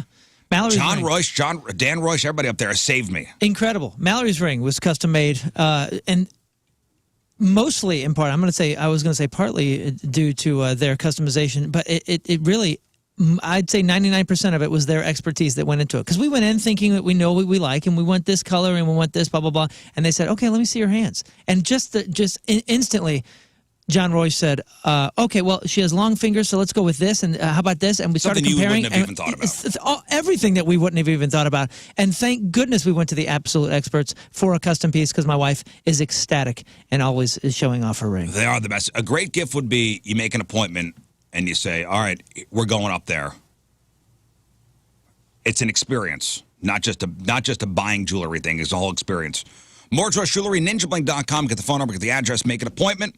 See what Moon and I have been talking about for so long now. They are the exclusive jeweler of the Rizz Show, Mortuarious Jewelry, where you get the jewels and not the shaft. Will there be celebrity guests on this show? Who does number 2 work for? Have you ever wondered what your boss's bathroom routine is like? Well, me neither. But we might find out today whether we like it or not on the number 2 show.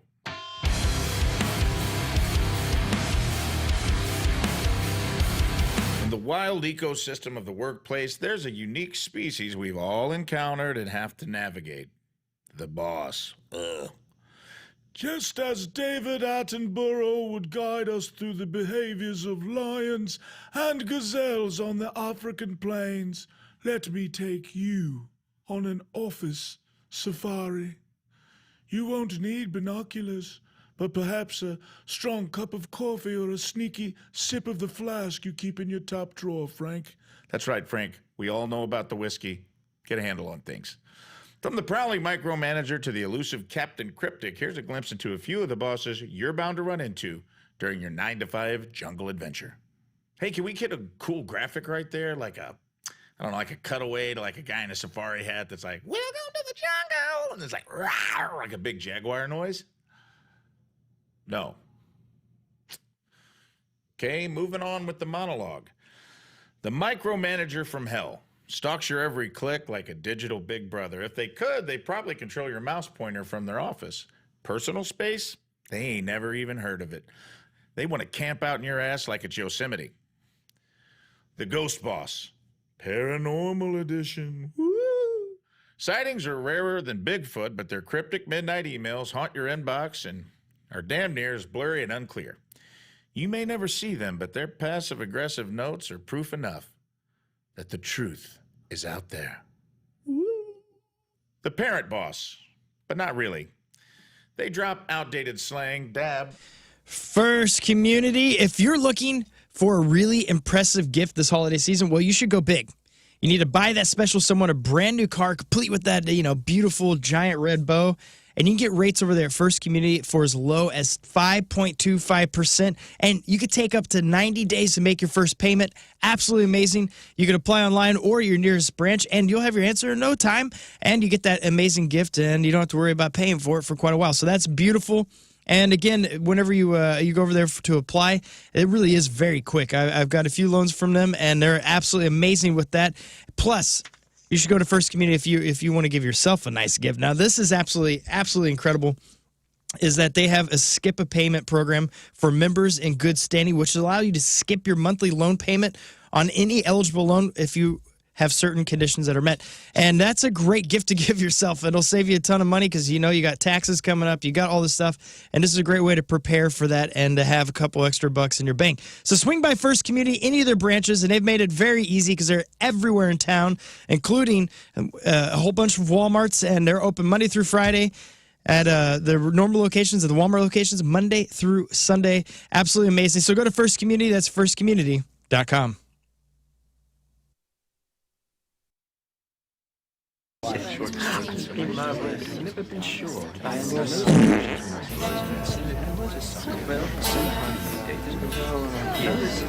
Paps, be good to your daughters. That's how you know to be good. 'Cause some will turn to mommies when others will be daughters and dads. That's how your brothers can be mothers too. That was John Mayer. Daughters. Will there be celebrity guests on this show? Who does number 2 work for? Have you ever wondered what your boss's bathroom routine is like? Well, me neither. But we might find out today whether we like it or not on the number 2 show.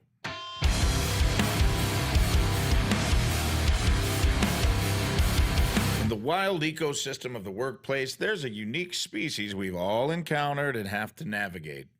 The boss. Ugh. Just as David Attenborough would guide us through the behaviors of lions and gazelles on the African plains, let me take you on an office safari. You won't need binoculars, but perhaps a strong cup of coffee or a sneaky sip of the flask you keep in your top drawer, Frank. That's right, Frank. We all know about the whiskey. Get a handle on things. From the prowling micromanager to the elusive Captain Cryptic, here's a glimpse into a few of the bosses you're bound to run into during your 9-to-5 jungle adventure. Hey, can we get a cool graphic right there? Like a cutaway to like a guy in a safari hat that's like, welcome to the jungle. And it's like, rawr, like a big jaguar noise. No. Okay, moving on with the monologue. The micromanager from hell stalks your every click like a digital big brother. If they could, they'd probably control your mouse pointer from their office. Personal space? They ain't never even heard of it. They want to camp out in your ass like it's Yosemite. The Ghost Boss. Paranormal edition. Woo! Sightings are rarer than Bigfoot, but their cryptic midnight emails haunt your inbox and are damn near as blurry and unclear. You may never see them, but their passive-aggressive notes are proof enough that the truth is out there. Woo. The Parent Boss, but not really. You doing some food shopping this weekend, or you're already starting to gather up supplies for the big holiday gathering? Big news from Schnucks.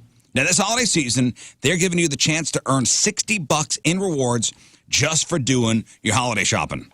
It's the 12 Days of Holiday Rewards event, and it runs today through the 24th. Now, every day during the event, again, starting today, you'll get the opportunity to earn $5 in Schnucks Awards. Simple. Just check the Schnucks Awards app, view the daily offer, and clip the coupon. Then shop like normal, redeem the coupon, and earn those free rewards. Up to $60. Again, starts today, runs through December 24th. And if you don't have the Schnucks Awards app, just go to the App Store. It's free. Download it. Each offer lasts just one day, so be sure to check the app to see that day's surprise. The 12 Days of Holiday Rewards event in the Schnucks Awards app. Download it today. That's Schnucks.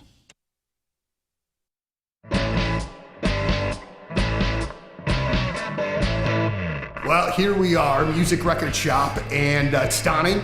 We've got Giannis, we've got Jimmy, and we've got Alex, our grand prize winner. And quite simply, gentlemen, for the next little while, we're just going to go record shop.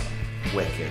Which sounds fantastic. So we'll check in when we get done. Let everybody kind of get after it. But do you have a plan when you're going into a No, record I'm just shop? going to go at it with a frenzy. All right, Yeah. Very good. Well, we love that. All right, so here at Music Record Shop, we're getting after it. We'll check in with you in a bit.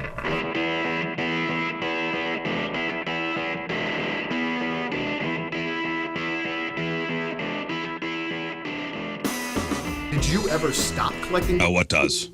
I'm ready. Well, Yodeling, scatting. All right, welcome back to the program. Phone number 314-624-3833 or 618-398-3833. The Make Ultra Studio Cams, 1057thepoint.com/Rizz. The socials at RIZZ Show. Your emails, RizzShow at 1057thepoint.com. We'll talk to Chris Kerber in about an hour. Big Blues news. Last night, Blues fired Coach Craig Berube, the Chief. So we'll chat about that. Also, a contest today. What are we playing, Rafe? We are playing Simpleton Trivia Christmas Edition. Christmas edition. Holiday edition, I should say. Okay. But primarily Christmas. Okay. All right. I don't want anybody complaining when a Hanukkah question comes up. Kwanzaa question pops up. You know? Okay. Hey, I do want to shout out the Amazon drivers and all, in fact, all the delivery drivers in the area. Man, I saw, and yeah, UPS, FedEx, postal workers, everybody. But I saw an Amazon driver, and it is the season for sprinting. Yeah. They must have many friggin' deliveries. I saw in my neighborhood, the van, door open, in like the A-team, sprint out, package, sprint back to the van, down a couple of houses, sliding door opens, run out, running, full sprint. Yeah, man. They're doing it. Those men and women are working their asses off, and they're doing it. It is a rough time of year to be an Amazon driver. So I was reading an article. This one guy, I'm sorry, it's a woman, a driver named Jennifer Lewis. She's making the rounds, and she listed the top things she hates to deliver. So, hey, help out your Amazon driver by not ordering this stuff. Mini items? fridge. Jen, get it up on this porch. Oh, I bet you. I know. Because I just ordered it, and I feel bad every time. Go ahead. Dog food. Oh. I feel Yeah, so man. bad every Yeah, time. that's one First of of them. all, the box is torn to hell. Like it circled the globe 7 times because they're just like, and they throw it. Yeah. Because it's a 50-pound bag. Yeah. There's three things Amazon drivers hate delivering. Let's hear it. One, dog food, yes. I feel bad. Those bags could weigh 30, 40, 50 pounds, and it's something you could get at the grocery store at Petco. TVs? Yeah, not this kind anymore, I don't think. Judging, The last 2 times I've tried for it, they didn't have it, which is why I ordered it. But I still feel bad. judging by the way, I've been doing factor meals, like meal delivery. Yeah. And judging by the way that box gets delivered, they ain't a huge fan of that. Take it. Does that come Amazon or does that come UPS or FedEx? I don't know who's bringing it. I think it's FedEx, but Are they chucking it from the the street? It's clearly being chucked. My hungry. It says this side up. It has like dry ice because it's like fresh meals that are all dry. And dude, that box is torn all to hell, and it looks like it's never the right side up. It's never by my door. It's always like right at the top of the steps, like asking a porch pirate to come. How and take much it. do those weigh? What the dry? I mean, I don't know. Probably like 20. I'm wondering if they yell, "Here you go, Mr. Healthy." Yeah. You hot bastard. Here you go. Why don't you walk to the bottom of the stairs, you fat piece of crap, and pick this up? Too fat to walk to the store, and I'm just like, man. They're not thinking that at all. A-holes. No, Factor Meals did not make the list of the top I was 3 wondering things. food delivery, period. No. Furniture, just in general, like a Ooh, couch yeah. No. or like a IKEA box you got to put together yourself, like a table. No, Show me table. Those are rare. Oh. These are more common things that people order. Like if you order a couch from Amazon or whatever, FedEx, UPS, that's not something normal. In the same day, I had and I had an awkward experience too with the UPS guy. And I still feel bad about this. I had just laid down, and I was like right at the 60-minute mark of an afternoon nap. So I'm like in total dreamland, like that rude awakening, like the bell goes off, and you're like, oh, what? And I was on the couch, and I popped up, and I went to the door, and if I remember right, because I was so fuzzy, my brain had not turned on yet, and there were 3 delivery people all there. The UPS guy needed a signature because he was delivering a guitar, which is, obviously awkward and in a box and whatever. And then I was also getting a desk at the same time, which comes in huge boxes, with all the wood slats that you got to put together. So all this heavy stuff. And it was like I opened the door and it was like delivery carolers. You know, like all three of them are there standing looking at me like, you got to sign this. I got to go. And then the UPS guy goes, "Are you Moon?" I said, yeah. And I thought it was like a confirmation. I was so brain fogged, and I thought he was asking for my name like for confirmation. And he goes, "I'm listening to you right now." And he shows me his headphone, and I was like, "Oh, cool." And I didn't know what else to say, and I had nothing else in my head. I was just thanks for listening. I did. Slam. Get out of here. My eyes were so fuzzy, and I was like, "What is everybody doing here?" And then I saw the guitar, so I was excited about the guitar. And then I shut the door, and I was like, "Oh man, was I an a-hole? I don't know. Did I say anything? I wasn't even sure if I even said." You're half asleep. See, the fact that you're thinking about it now. This is what we do. Yeah, this is what we do. This is how tortured we are. He didn't think about it. Once you left your property, that was it. But I don't know if I even On to the spoke. next thing. He may be telling people like, "Yeah," I said, "Are you Moon?" And he just stared at me. Like, I don't know if I Shout out to actually Moon's spoke. Amazon drivers. I thinking about you. was so fuzzy. But if he could just focus on work instead of listening to this, that'd be nice. That would be nice. But I did feel Come on. bad because we had a big heavy box on the right that was from I think it was the mail carrier, and then the guitar from UPS, and then Amazon was there with a giant desk. Well, for this list, I opened the door and it was carolers, this man. list, It was wild. Basically, it's anything really heavy, and the driver wishes, hey, you go buy the stuff yourself. Yeah. Kitty litter. I know. That's why I don't order it. Kitty litter was on the list. Because it's heavy? Yeah. The big old bins of it. Here's rocks. It doesn't take long to go through it, so people are constantly ordering it on Amazon now. She just wishes, hey, just pick it up at the grocery store, please. Yeah, for real. My back. back. And Amazon is now selling bottled water. So 40 packs of bottled water, and they are not light. Are all these delivery drivers just in the best shape? I mean, I know that they're very sedentary by driving, but like they are squatting and lifting and At the beginning of the sprinting. season, they're one way, and they go through a transformation, and they are jacked Yes. by the end of the season. Hottest people Great ever. shape. So on a typical day, an Amazon driver will deliver 350 packages. Dang. So if you order, so if you do order water, at least, at least leave a bottle on the porch for them to take. Okay. 350. I need to do that. Wow. If they brought you a lot of boxes this year, maybe even think about a holiday tip. Kitty litter, dog food, bottled water. They hate when you deliver that or get that delivered. Hate it. Yeah. I like getting those items myself because it makes me feel like a man. You know what I mean? Kitty litter? Just putting a bit like a 50-pound, 100-pound bag of dog food on your shoulder and letting your lady watch you carry it in and be like, yeah, I could farm if I wanted to. I choose not to. I choose not to. But I could pull some grain sacks if I had to. That's what you're laying down with every night. If we need to, You know I got it in me. I got it. That's Yeah. right. I make a big production. As Christmas approaches, the usual jingles and feel-good Christmas songs will be played throughout the holiday season. However, did you know that some Christmas songs are more likely to increase dangerous driving behaviors than others? Rage. Yes. So a scientific study found that songs with a BPM of over 120 leads to more dangerous driving habits, which could lead to an increased chance of a road accident. So BPM is beats per minute. That's defined as the pace, right? Is that how you say? Like the pace of the music, Here comes tempo. Santa which is Claus. measured by the number of beats in a 60-second window. So in the interests of keeping drivers safe this Christmas, please do not listen to the following 10 songs while driving Here we go. Can I due guess to the number one? increased beats per minute. Here comes Santa Oh, Claus. so this is okay. This is 130 BPM right here. That's 130. Come on, Rudolph! Santa Claus. Sounds like the drum clicks right before. What song, Scott? Mistletoe last night. I Saw Mommy Kissing Yeah. Santa Claus. That's number 10. All right. That's mommy the issues. 10th. That's the 10th most dangerous Christmas song because of the BPMs, which is 129. I'm going to say Grandma Got Ran Over by a Reindeer is the most dangerous. No. The most dangerous song has 172 beats per minute. Can we play 172, see if Give we me, can get give it? me 172.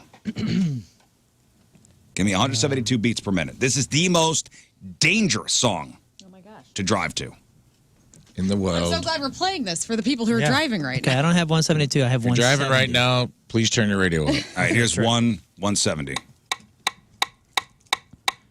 Rudolph the red-nosed reindeer. No, that's 142, which is number 7. Frosty the snowman had a very... Way to go, Scott. That's Thank it. you. You Frosty are the Father Snowman. Christmas, dude. Man, You're having a great year. 172. The most dangerous song to drive to is Frosty the Snowman. Look at me course. with time signature. Mm-hmm. going I am on so here. proud of you right now. Thank you. Go ahead, sing it again, Scott. Frosty. Oh, man. I, See what happens?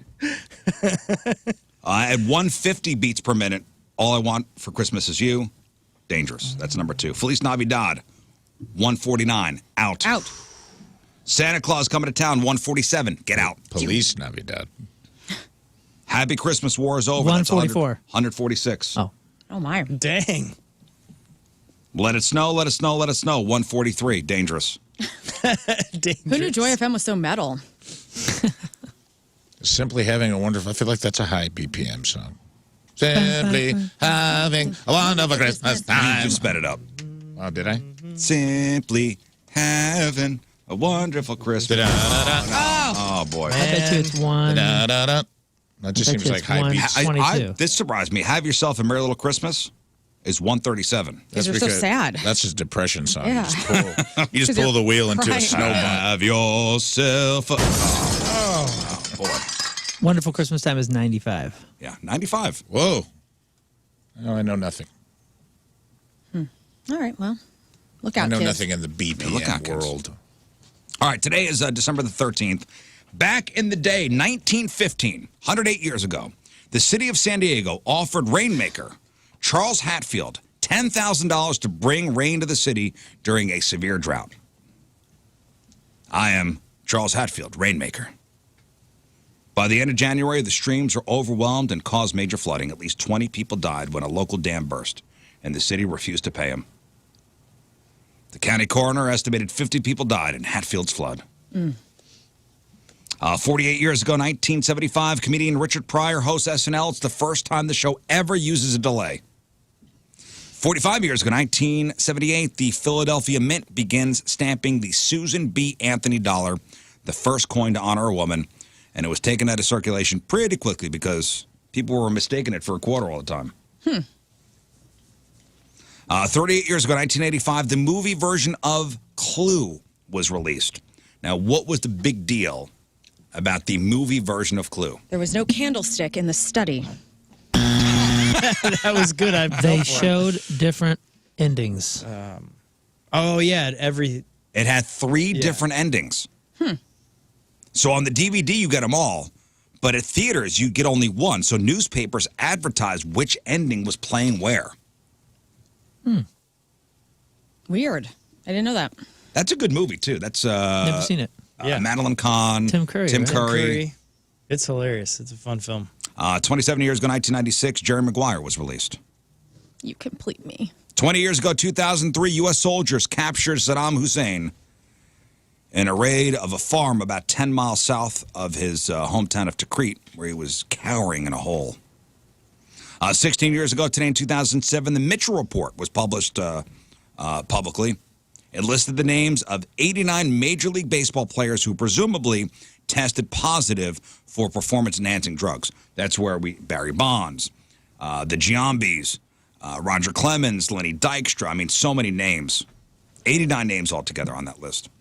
And 7 years ago today, in 2016, Alan Thicke dies of a heart attack at the age of 69, best known as being the dad on Growing Pains and the dad of Robin Thicke. And that's what happened back in the day.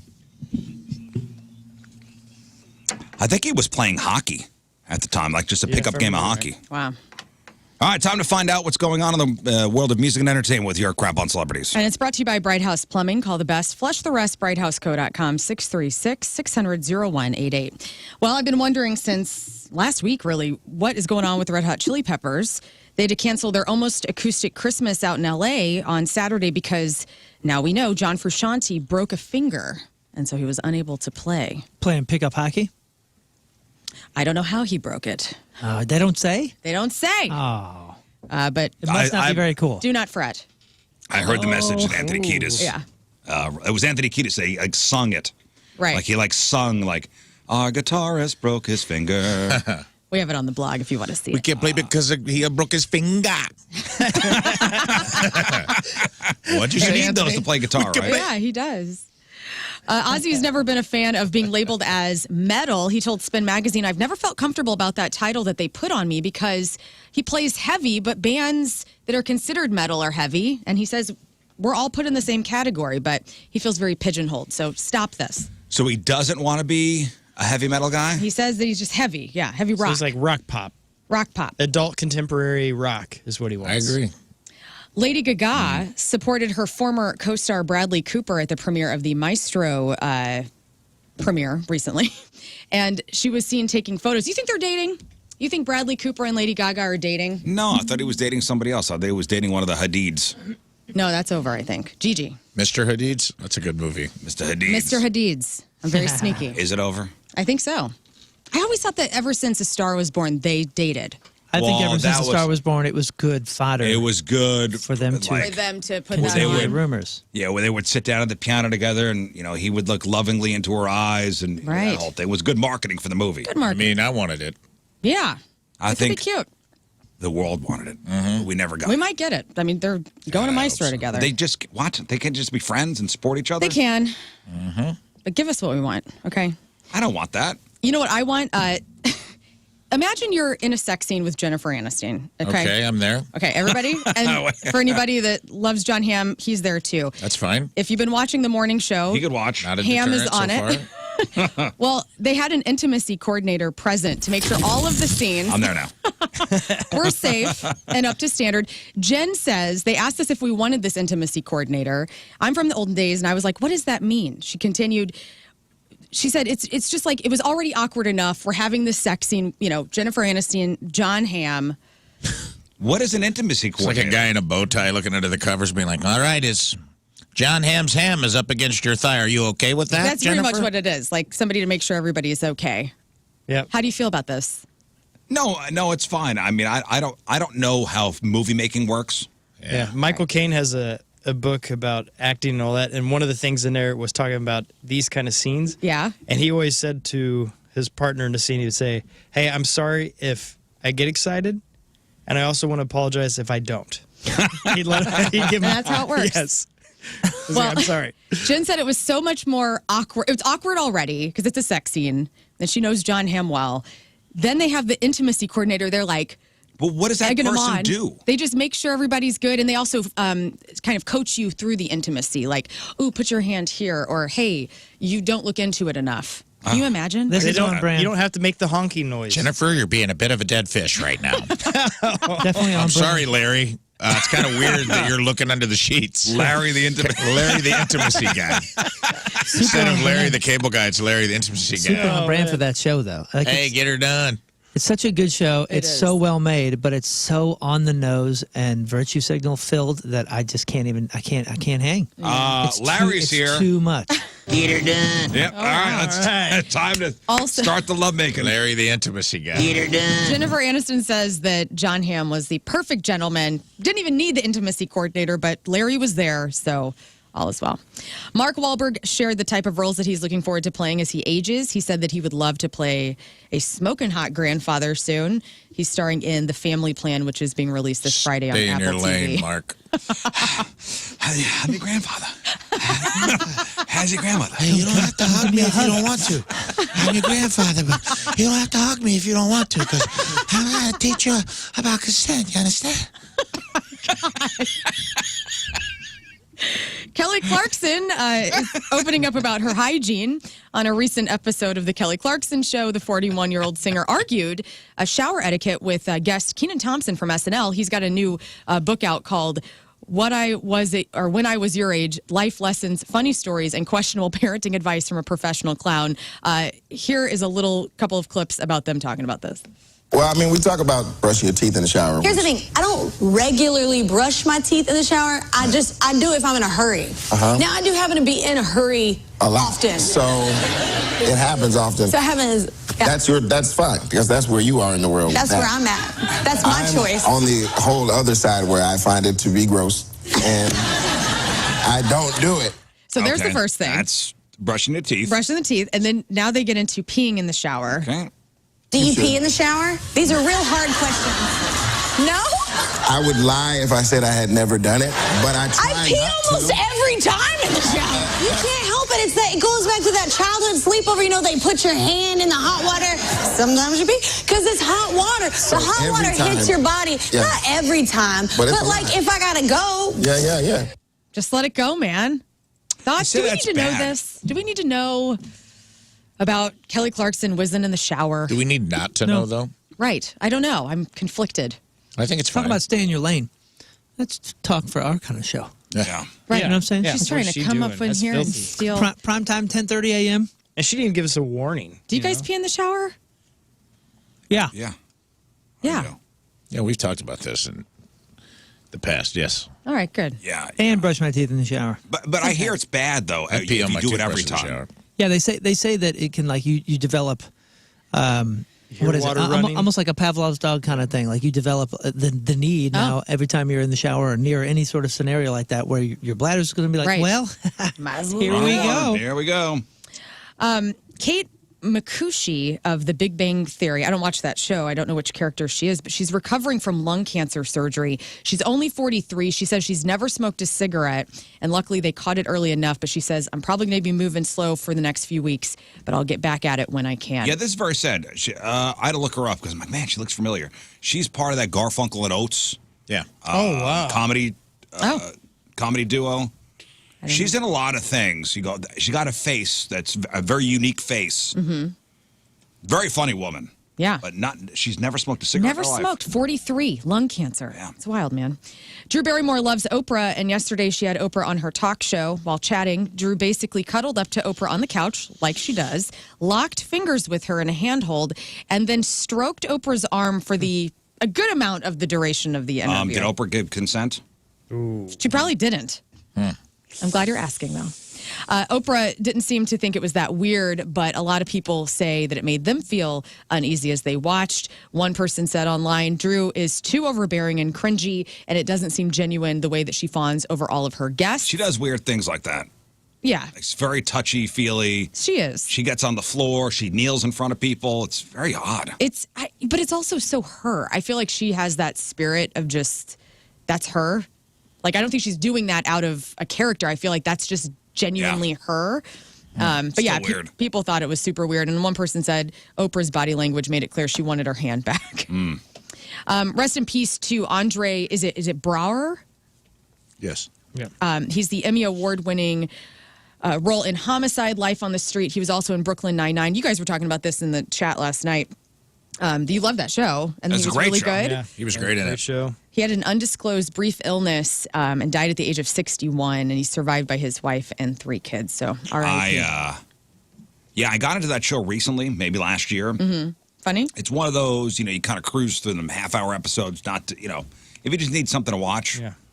Great cast, and he was the captain. He was great. He was awesome. And Terry Crews, I mean, dude, just the best of the best. Terry Crews is in it? Terry Crews Yeah, is in it. he's so funny. Andy Love that Samberg. guy. It's funny, man. It's a good show. Yeah, it's With him fantastic. being gone now, is that going to really mess the show up? I think that show's been off. Oh, is it I off think the that air? show's Oh. done. I don't watch anything, I guess. And finally, Classic Rock Magazine has picked the best albums of 2023, rock albums. And can you guess? Think back to the top 10, and I'll give this list. But what do you think the number 1 record that was released this year from rock artists was? I don't even know what the hell came out. I think who did this Blink-182's got to be it. Blink's not on this top 10. Who did the list? Classic Rock Magazine. That's a legit. I do like Classic Rock Magazine. They have a legit website, and But Blink's I not on agree with this? a lot of their. Like Pretenders Rentless is number 10. Skindred's Smile, number 9. Mammoth came in with Mammoth 2 at number 8. That is, I'd listen to that whole record, man. That's a It's good good. record. Queens of Stone Age. Queens That's of a the great Stone record Age too. and Times New Roman came in at number 7. The Struts, Pretty Vicious at number 6. Steve Wilson, The Harmony Codex at number 5. Defiance Part 1 from Ian Hunter at number 4. The Foo Fighters, But Here We Are at number 3. Metallica's 72 Seasons at number 2. What has also, I mean, you're going to know it like the minute I say it, but can you think? Is it a band that we play on the point? No. It's a huge band. Stones. Stones, Hackney Diamonds at number 1. And those are Have your you listened top to 10. that? I haven't listened to it in its entirety. I've listened to a couple songs off of Has it. anybody listened to it? No. No, how they're is that kinda Metallica busy. record like legit? How is Honest, honest review. How honest, is I'll give you an the honest review. record? It's okay.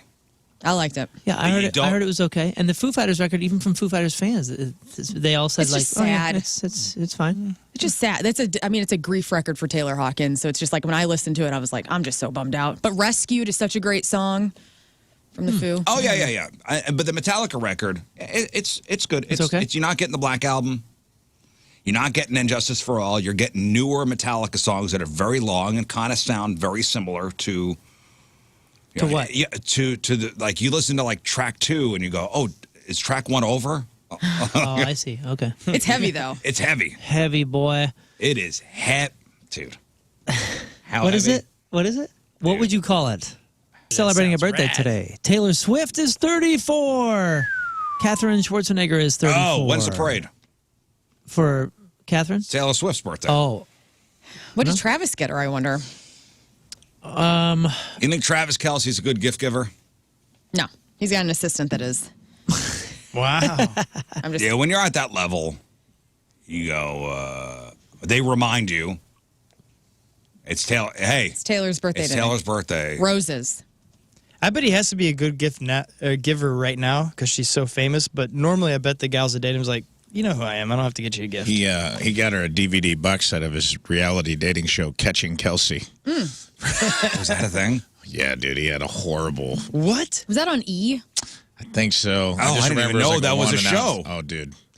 They named a play. He hates it because Mahomes named a play Catching Kelsey. They calls it in the huddle just to mess with him because he's like so embarrassed by it. Like, all right, Z right, 21 Eagle, Catching Kelsey on 3, break. Which I thought was really, really funny.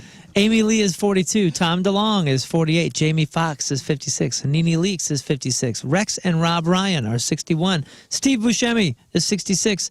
Wendy Malick, that's Victoria on Hot in Cleveland. Nina in Just Shoot Me. And Hobie's mom, Gail, in Baywatch. Wendy is 73. Randy Owen, singer for Alabama, sir, is 74. Ted Nugent is 75. Jeff Skunk Baxter. From the Doobie Brothers. Yes, the Doobie Brothers guitar player is 75. And Dick Van Dyke. Oh. Ooh, man. DVD. 99? How old is he? No. Dick Van Dyke. He's over 100. Dick Van Dyke, the have to have you in the Are They Dead or Not, a Dead or Alive right. competition at the, different He's triple charity digits, things right? and trivia nights. No, I think he's in I think he upper might have- 90s, 96. I'm going to say he's got to be 99 or I'm going 100 99 right too. there. I'll go 100. He is alive, and Dick Van Dyke is cruising at a solid, congratulations, 98 years old. 98. Oh, dude. man, that's awesome. And he's 98. pretty spry. Yeah, he looks He married a great. younger chick. That's cool. Yeah. Like How old? still- Like 25? Yeah, 25. Oh, No, younger chick like 78. Right on. Yeah, he credits her with keeping him alive and vibrant, right? I hope. Marrying a younger gal, Yeah, that's what he married a said. younger girl. All right, today's porno birthday, which is being brought to you by Patricia's, where fun and fantasy meet, is Jamie Langford. And today's birthday girl's been in 179 fine films, including Babes in Toyland 3. She was on the Bang Bus 14, Co-Ed Hostages, Down the Rabbit's Hole, Dumb Drunk Dorm Girls, Finger Lickin' Good 5, Home Office Hostages, Kung Fu Nurses A Go-Go 1 for the holidays, Santa's Little Helpers, Lern's favorite, You're My Bitch Now, and who could forget a role in 2010's Hula Hoopin' and Humpin'. Jamie Langford is 36 years old. That's your porno birthday. Those are your crappy birthdays, and that was your crap on celebrities. Oh, she's 52? Yeah, they have a 46-year-old difference. So a Look how good he 46-year looks difference. For 98. Yeah, he looks And she's great. a babe. She's beautiful, too. Is she on the right? Arlene Silver. You're on the right. Get out of here. Yeah, seriously, get out. That's your crap on celebrities. All right, after the break, we're going to play our game, Simpleton Trivia. That's right, holiday version. Holiday version. Rafe, explain. Simpleton Trivia are simple, easy, 10 trivia questions in 45 seconds. You can play yourself and get 2 prizes if you believe in yourself, or you can pick a surrogate in the studio to play for you, and you can bet on or against said surrogate. Meaning, you could say, Rizz, I want Rizz to play, and I think he's going to biff it. And if he biffs it, you win. If he doesn't, well, you should have bet on him. Yeah. But and then you get one set of tickets, so it's pretty easy. It's literally called Simpleton Trivia. If you're dumb, don't play. Sorry.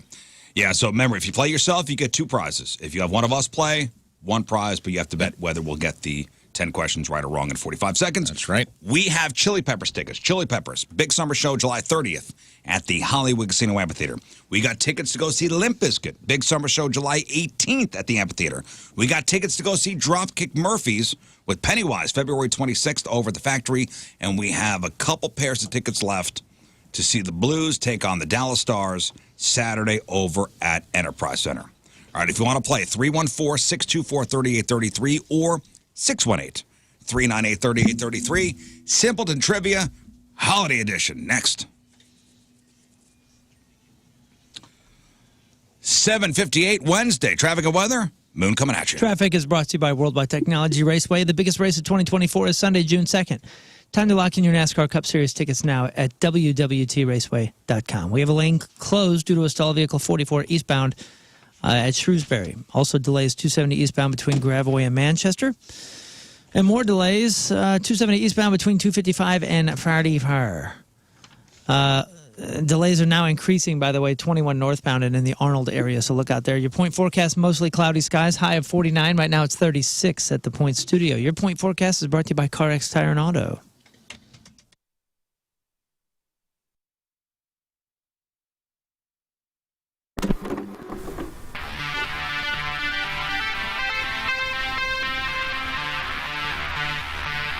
So let's start off with an easy one.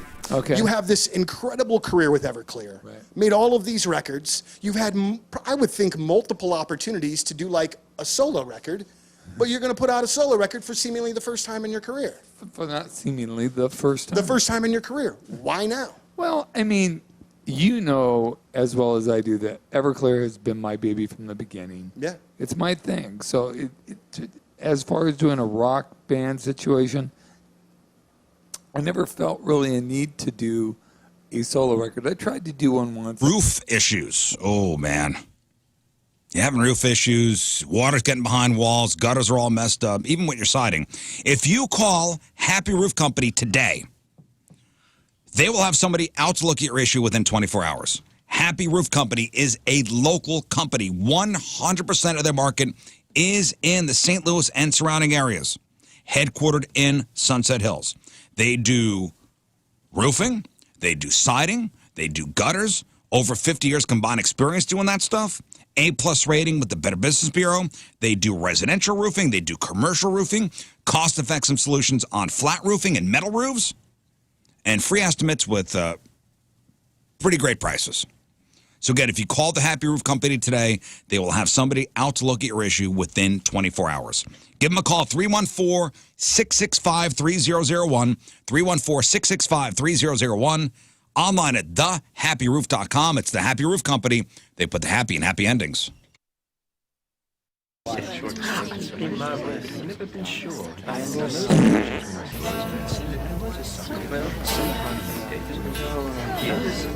Paps, be good to your daughters.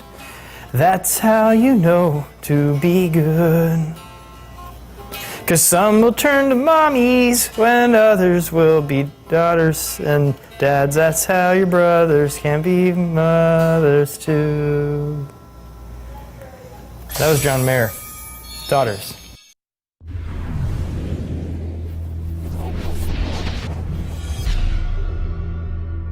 All right, so here we are backstage, the Stiefel Theater. Mr. Nathaniel Rateliff, how you doing, sir? I'm great. I've heard there's been some going back and forth about the pronunciation of the theater, because this used to be the Kiel Auditorium, right? It was Kiel. Right. Then they changed it to the, oh gosh, what was it before this? It was the Peabody. Peabody. And now the Stiefel. Okay, Stiefel. Well, what are you hearing on your side of things? I've heard people say stifle, Stiefel, you know. I also, until, we got here, thought it was still Peabody. So. Right. Well, you know what? I've said it mistakenly on the air before, to the point where somebody sends an email saying, hey, Donnie, just a reminder, that it's the Stiefel and not the Peabody. Because, you know, I'm sure everybody. It's a good thing we have people trolling your show, you know, right, to point out your mistakes. Right. Thank you very much. So it's great to have you in town again. One of the things that I'd love to know is when you come to St. Louis, what is your guest list number compared to, say, any other random city in the country? I was just joking about that with our tour manager because my mom and Joseph's mom were here. So I think, you know, it's an average like 50 to 60 family members and friends and you know, and then there's some people that I don't even know. They're like, I'm friends with. I was like, well, I don't know. Right. I don't know who the hell you are. But, you know, it's always nice just to be around family and have the opportunity to, you know, be able to see everybody. And, you know, and a lot of them don't get to, like, you know, come to, like, a legendary theater like this and be backstage. Or I think my mom's actually out in the auditorium, like, taking photos right now. So that's awesome. Which is cool, you know. So it's rnrmidwest.com. That's the website for R&R Tire Express. R&R Tire Express, 4 area locations here. And by the way, if you're looking for a job, great opportunity. They are hiring. Check out the website, rnrmidwest.com, for some more information. While you're there, you're going to check out new tires, just $20 down. New tires start at just $20 down. How incredible is that? Plus, they have amazing wheel and tire packages for just $50 down. And I'm looking at some incredible deals that they have right now on some awesome Scorpion wheels, some sweet Revolution wheels. You got to see what they have. Again, you can jumpstart your career. Check out the website for that. But read more about that peace of mind coverage and what comes with that. Free mount and balance, free flat repairs, free alignment checks. Should I go on? Yes, I will. Free installation, free tire rotations, free roadside assistance. They are there to take care of you, and they have multiple payment options for you. Again, with all the road hazard protection and everything, they're looking out for you. They're making sure that you are staying safe out there with the tires and the wheels that you need to keep your family safe. To and from school, to and from work, all of that. Be safe. The only part of your car that's touching the road are your tires. Make sure you got some good ones on there. Get them from R&R Tire Express. 4 area locations. Text them, call them, do whatever. Get all the information right there. They will work with you not only on your budget, but your time. rnrmidwest.com. Who is Trailer Trash Tammy? What happens when you combine random internet trends into a single video? What is a mukbang? And are we so desperate to be distracted from our own reality that we resorted to binging videos of people shoveling anything edible into their face hole? More on that today on The Number 2 Show.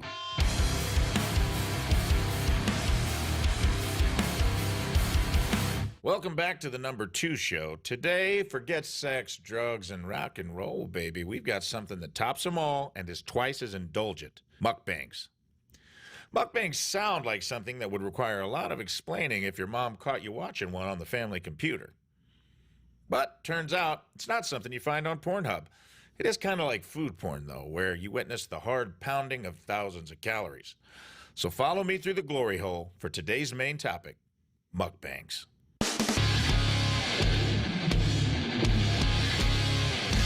Mukbangs aren't for the faint of heart. It's culinary hedonism broadcasted in HD.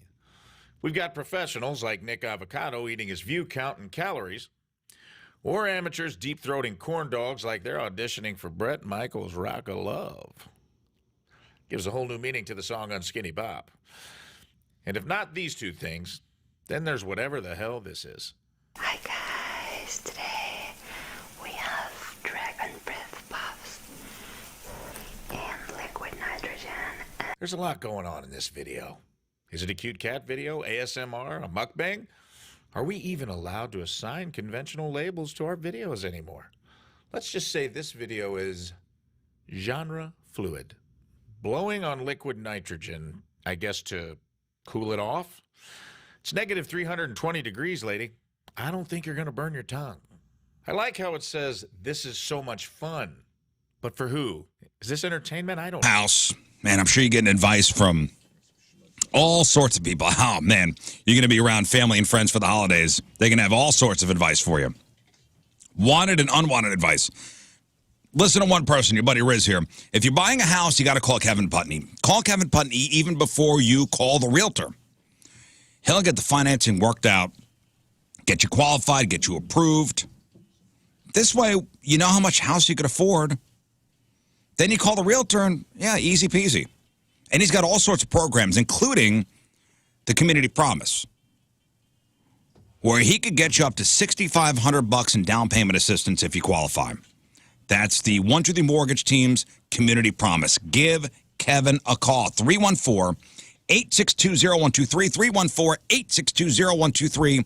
He's online at 123mortgage.com. It's Kevin Putney, Equal Housing Opportunity. All loans subject to underwriting approval.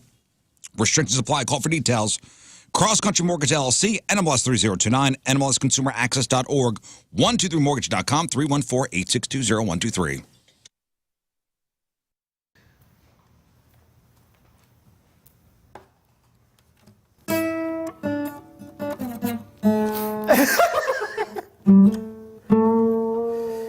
So if you change my mind 1,000 times, you better hear them say, yeah, yeah, yeah, yeah, yeah, I like it that way. Any man of mine better change their line. He better squeeze and a please and a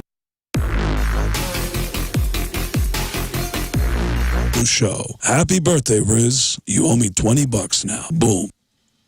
All right, help support this year's Point Holiday Food Drive to benefit Operation Food Search. Get your very own Rizz Show stocking hat and sticker set. I know people have been emailing us asking when those are going to be sent out. I believe Matthew said this week at some point. Nice.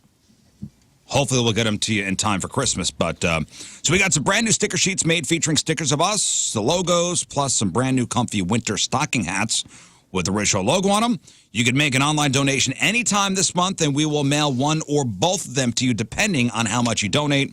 Minimum $10 to get that Rizz Show sticker sheet. $40 minimum. Get both the sticker sheet and the Rizz Show stocking hat. Get them while supplies last, and you're doing a good thing. Operation Food Search is a great organization. All the details, 1057thepoint.com. And this year's Holiday Food Drive is courtesy of Bombshell Construction. Yeah. Also to benefit Operation Food Drive, December to Remember, which is coming up on Sunday over at the South Broadway Athletic Club. Enjoy an afternoon of in-ring action featuring the roster of Glory Pro, including, I believe, Warhorse is going for the title. That's right. And I'm going to debut my wrestling character. Do you have an outfit? Like, do you know what you're... Oh, yes. I have many outfits. Like, do you know what you're wearing? Kind of, yeah. Secret. Okay. How would she know? Shh. It's a different person. Not me. Oh, I'm sorry. yeah. I'm sorry. You know my persona. The Invisible Man. Invisible Man. Yeah. Moondini. You're very good. The Moondini. Poof. I don't even Moon show is up. here. Yeah. Oh, I'm all over the place. I'm on the ropes. I'm on the ceiling. You can't see me at all. I shared something in my stories yesterday. It was like, I'm a big fan of the Irish hello, which is when I don't even show up for the party. Yes. Yeah, the Irish goodbye. Well, you don't say goodbye, and the Irish hellos don't even show up. My catchphrase is, "You never saw me." Yeah. With the John Cena hands in front of your... Yeah. But it's not you can't see me. It's you never saw me. You never saw me. Your catchphrase is, I won't text you. There'll be a special in-ring photo op with us and more proceeds benefiting Operation Food Search. December to Remember 3. All ages show tickets are on sale now. All details at 1057thepoint.com. I heard Jim Butler made a nice donation to... They did. That was Food nice of them, Search. man. $5,000. Five large. And we may see Powerhouse down there. I don't know. I haven't talked to him in a while. He was living in Tijuana last time I talked to him. On the run, huh? Yeah, well, he kind of likes the life down there, you know. But we'll see. Yeah, that Tijuana life. Mm-hmm. We'll see. Let's give away some stiff. Oh, by the way, we will talk to Chris Kerber in about 20 minutes. Interesting to get his take on the firing of Coach Craig Berube. Man, I'm seeing a lot of people angry on social media. Change is hard. And you know, Rafe, you said it earlier. It's not even the change is hard. It's like Doug Armstrong, who's the GM. It's his roster. Yeah, that's not producing. So why fire the coach? Okay. Well, we'll get Chris's perspective. But now it's time for Simpleton Trivia. Holiday edition, so we'll get you on the phone.